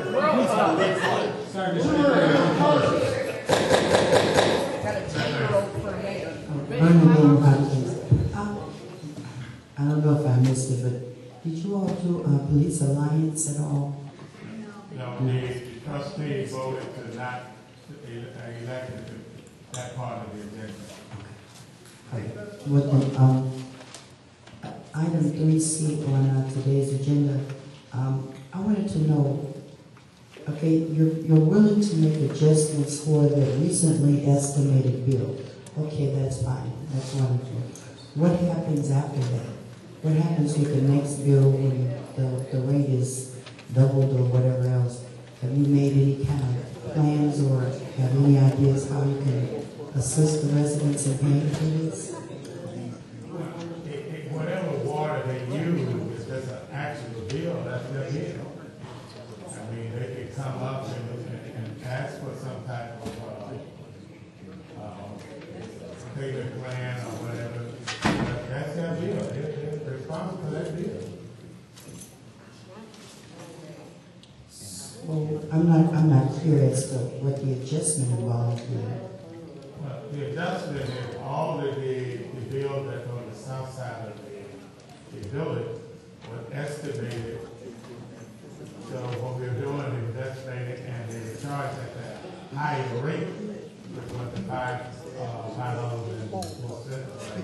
And it should have been, we're going to actually go back to the old rate of $3.50. Final question is this. The purpose of the raise, I thought, was to create a stipend for Lake Michigan water. If we're paying for airstripping or whatever else, then doesn't that deplete those funds and push us further away from achieving that initial goal? Well, one of the things we have to do, and that's to meet the guideline of the IEPA, and that makes sure that we leave airstripping in place to make sure that the chloride does not reach the contaminated level. So we have to have the airstripping in place. We raised the water rate in order to make sure we have enough money to pay for the airstripping and try to have a cushion for the Well, people are leaving. They're sneaking out in the night. I know my neighbor across the way has already done that. How are you going to, these monies that you're foreseeing or predicting that's going to be in, we're here to take care of all of this? What's going to happen if there's no one here to pay it? I mean, Trustee Burgess, you act as though we don't have an option. But, you know, people, we've been continually invited to leave. If we take you up on it in a vast number, this village is going to look a lot different. This, back in March 2012, the village voted and mandated that they get Lake Michigan water. Now, it didn't, we've had, I know at least 4 seminars in regards to that and how much it was going to cost and everything was explained. Now that it actually hit, we just had, as I said before, we only had $2 increase, right? It's just a $2 increase. This doesn't even put us in perspective to even break even. We have water main breaks, we have all that. If you had left the village manager in place or at least assisted, but she was going to pay should we have found money to alleviate some of the stress? $20 million?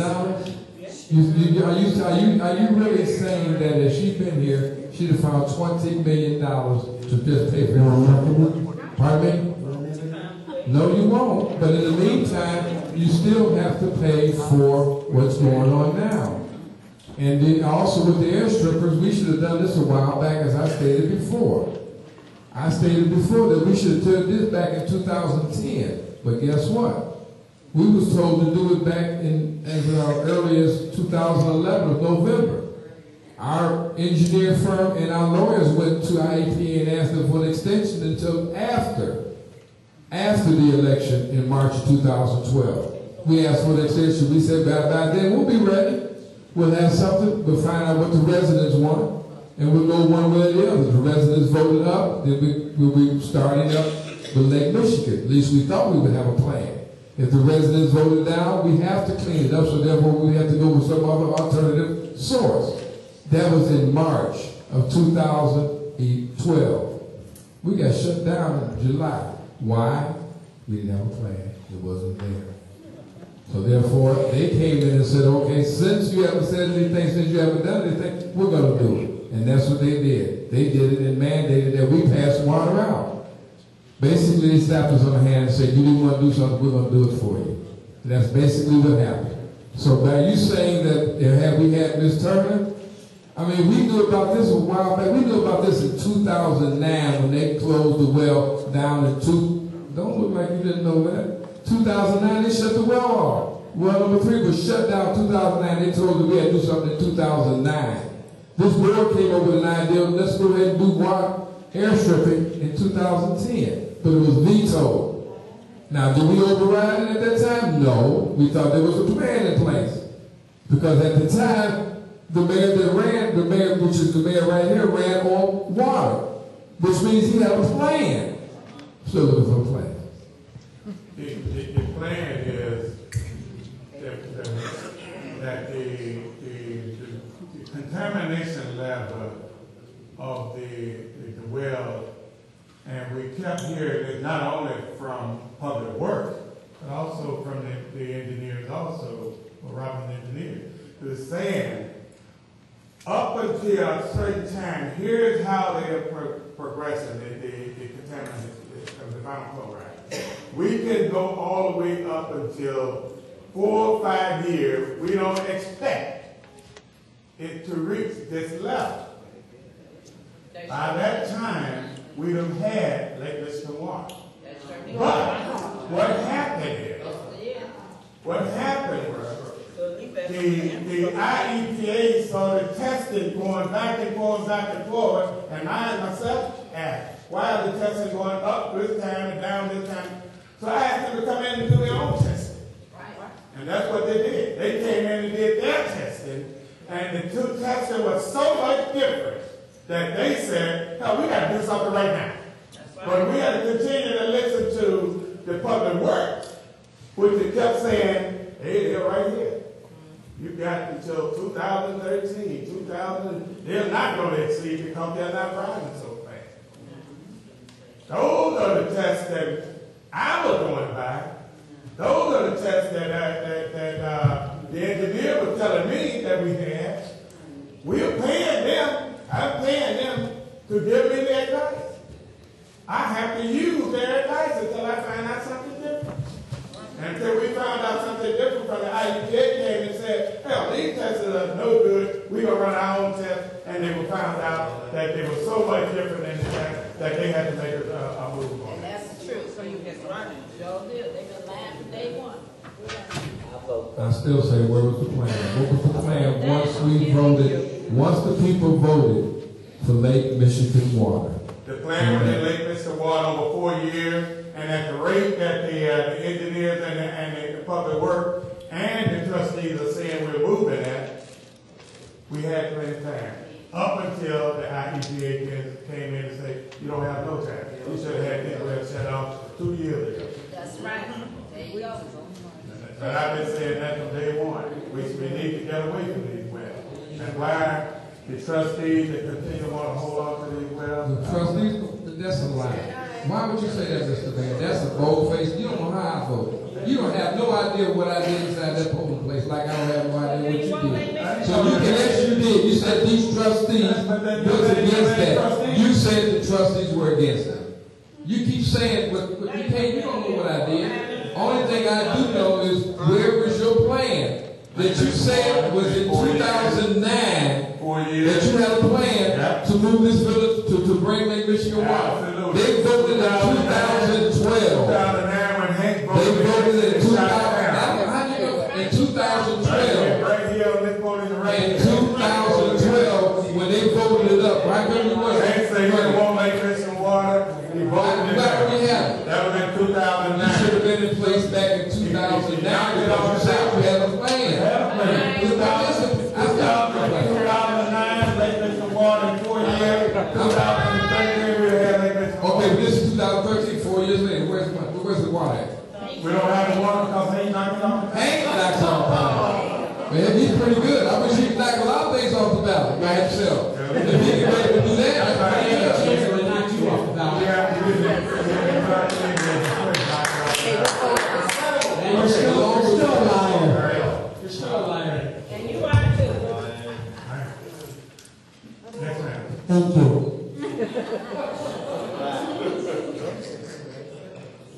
How you doing? When was it reported to the IEPA that y'all water was contaminated? I believe in 2009, when I was elected, there was probably 2 months or about a month after I was elected that they came in and closed down well number 3 because it had already exceeded the level.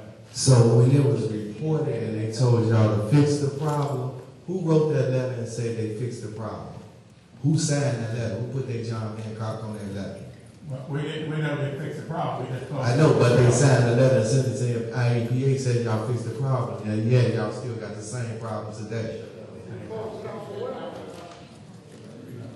They said they fixed the problem. No, the well was shut down. No, the well was shut down, but y'all still sent the letter that y'all handled the problem. Show me that letter. Show me that letter. I've never seen a letter said that any problem was fixed. I'd like to see that letter.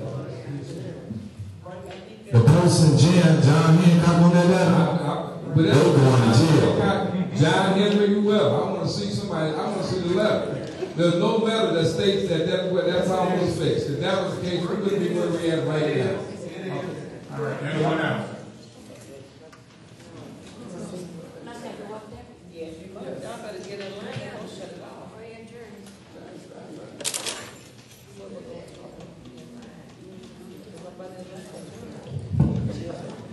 If we can have some quiet, please. I was wondering if anybody can shed some light as to what is taking so long for the permanent air stripping. At first, when it came up, they said once the temporary ones were installed, that it would only be taking about 4 to 5 weeks before we got the permanent ones. Now, why is there such a delay?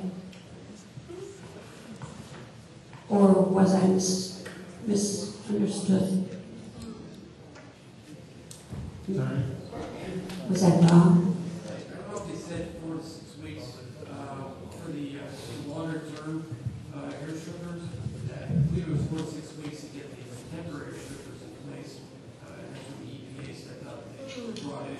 the Schrader company that owns those vehicles that are out there now. I think there was a couple of proposals. Anywhere from 3 I can't hear. I'm sorry. I think it's anywhere from 3 to 6 months to get the longer-term air strippers after the temporary air strippers. 4 to 6 months. I believe it was. There's 2 proposals. I thought it was weeks. I'm sorry. Yeah, I think it was 3 to 6 months, I believe. Thank you.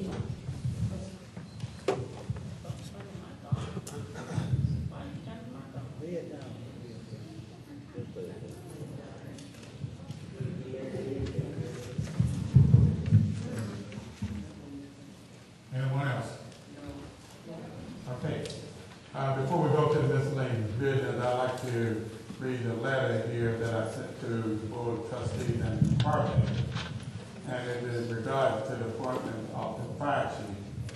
It said, pursuant to the ordinance abolishing the police chief position passed by the Board of Trustees, which I have publicly opposed, I, as mayor and the executive officer of Sauk Village, to have the appointment period according to the state statute 65 ILCS 5-3.1-30-5, section 3-1, 30-5, have the authority to appoint officers in the municipality.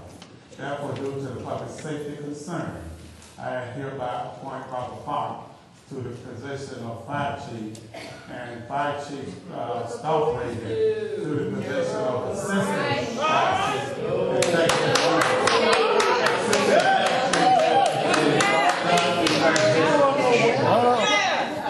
So you want the town to burn down?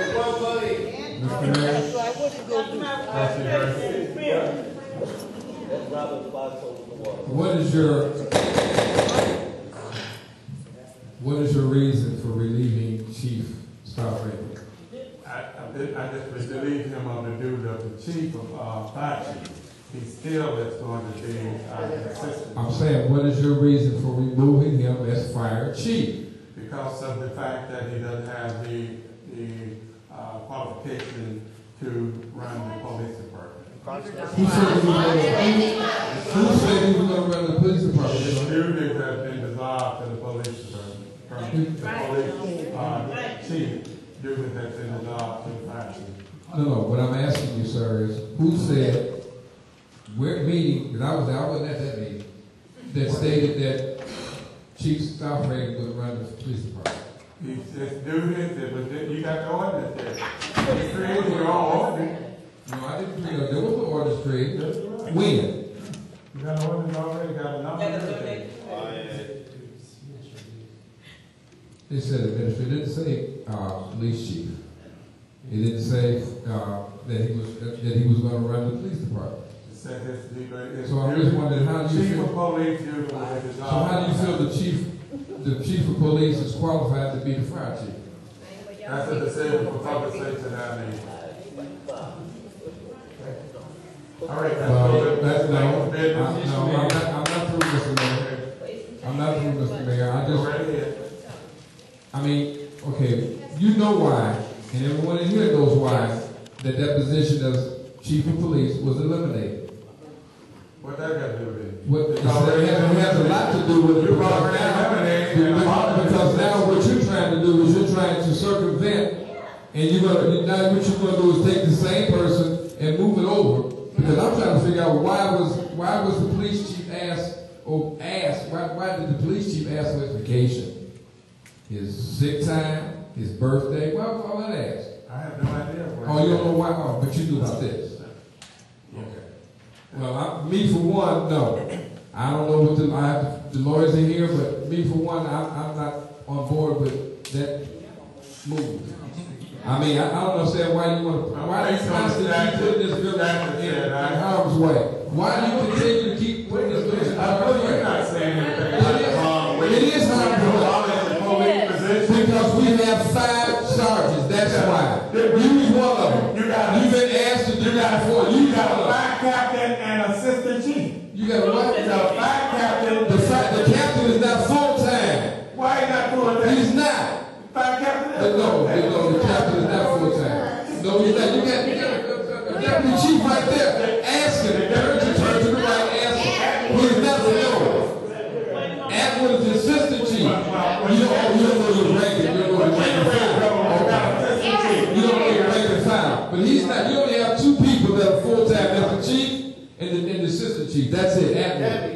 that deputy chief. That's it.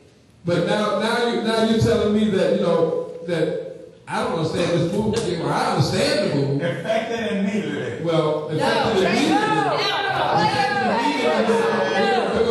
I know I'm going to ask proper counsel to find out. Just like every time you do something, then you wonder why we have no money. Effective immediately. Then you wonder why we have, because of stupid. Why are you doing this?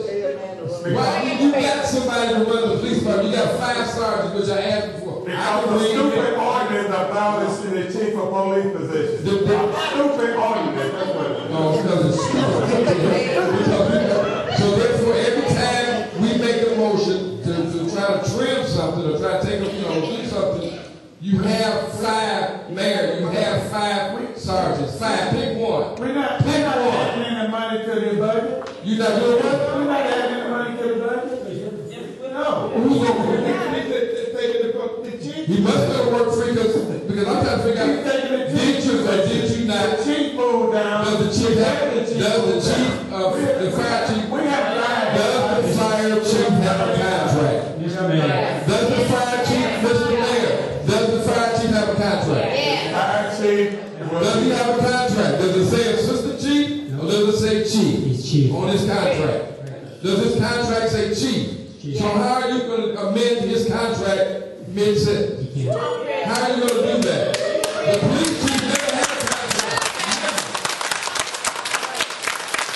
So you just take it upon yourself to do, as we've been talking about before, put this village in harm's way and it costs more money. It costs more money. For what reason? Because you're being vindictive? Yes. You're being vindictive. Why? Because the board is trying to save some money. So what you're going to do is take a person who couldn't work out in the police department because you think, okay, well, they took that away. So I'm going to slide them over here and just forget about the contract we have for a police chief that was never signed, but now we have a contract that was signed for the fire chief, and you're going to throw it out the window and say, okay, I'm going to move him on down, effective immediately, and put someone else in there immediately. Well, sir, we're going to fight this one. I'm going to tell you right now, this is one that's going to be fought. You got that right, because you can't, you just going to argue. You just going to, no, I'm not doing this. You can go. Mr. Mayor, you can go by. I'm going to do just like you did. Bye. No, I'm not going. Mr. Mayor, bye. Mr. Mayor, you just like you did last meeting when we left you stood out here and you talked. I'm going to do the same. Because you're wrong, man. You're wrong. Why are you doing this? You are definitely wrong. Mr. Mayor. Mr. Mayor. They will prove it. They're not going to be proven there. Let's turn this town over to the criminals. Now you want to turn it down. Mr. Mayor.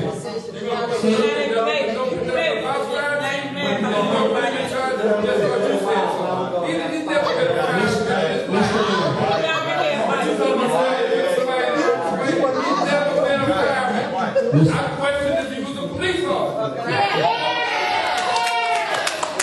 Put him in there. Mr. Mayor. Your house will catch on fire. Mr. Mayor.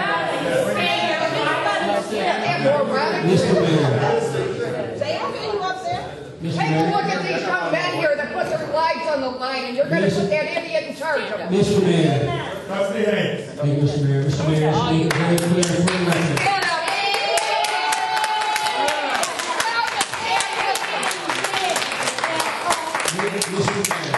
Thank you, ladies and gentlemen. I just want to, for the record, Mr. Mayor, just for the record, you do not have the power or the authority to do what you're doing. State statute. This is a book that you should have read, but state statute. Mr. Mayor, shut your mouth.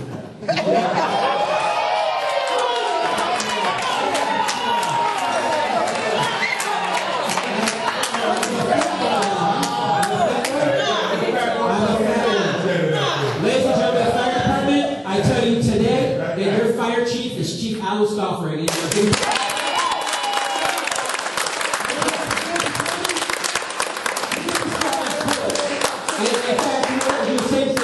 Chief Fox if he decides to go in there. But gentlemen, ladies and gentlemen, your chief is Chief Schaufragen. He is the one who answers to you. The mayor does not have the power, the authority to make this change. The mayor has to put it in writing. State statute makes it very clear what the mayor has to do. It's by consent approved with the village board, and he has not done anything. And since Chief Schaufragen has a contract, he cannot get rid of him without coming to his village board without a reason and without something in writing on why to remove that individual. So I direct you to report to your chief, and that's Chief Schaufragen. The position is not vacant.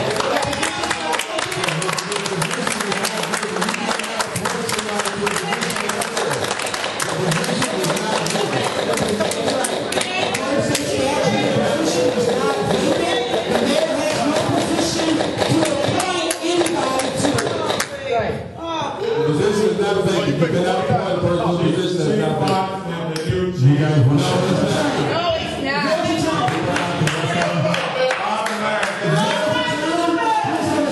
Legal advisor, village attorney.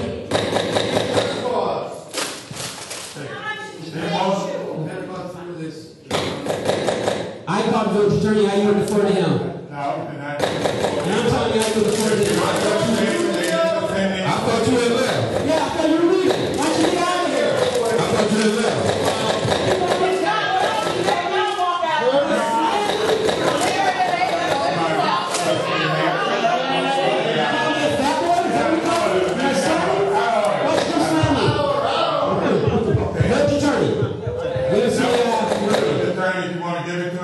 No, give it to us right now. Village attorney, just do it. It's not a village appointment? Thank you, that's it. It's not a valid point. He said It's not a valid appointment. The village mayor, again, just like last time when he swore someone in office and swore up and down as a legal appointment, this is not a legal appointment.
God, I hope your house don't catch on fire, because these young men will be there no matter what.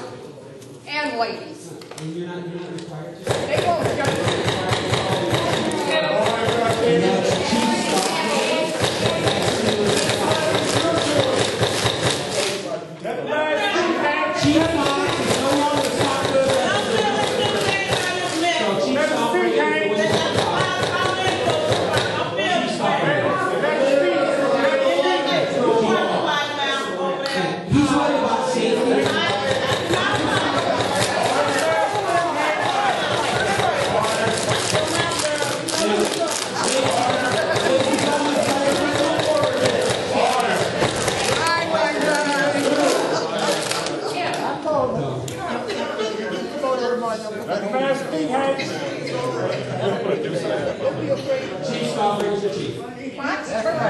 All the department heads got their order. You can say what you want now because the meeting's over. Open the session.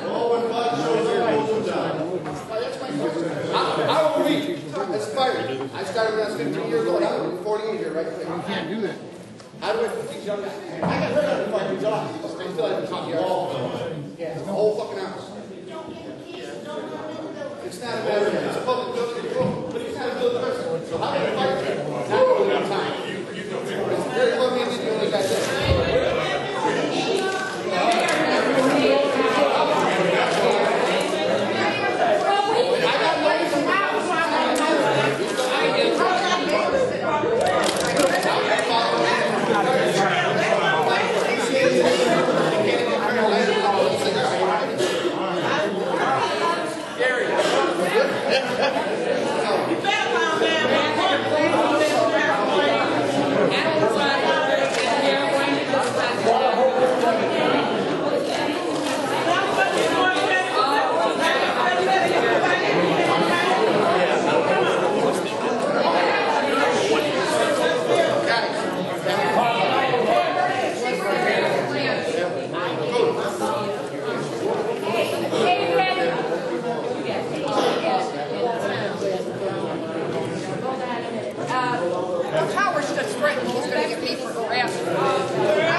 What'd you say?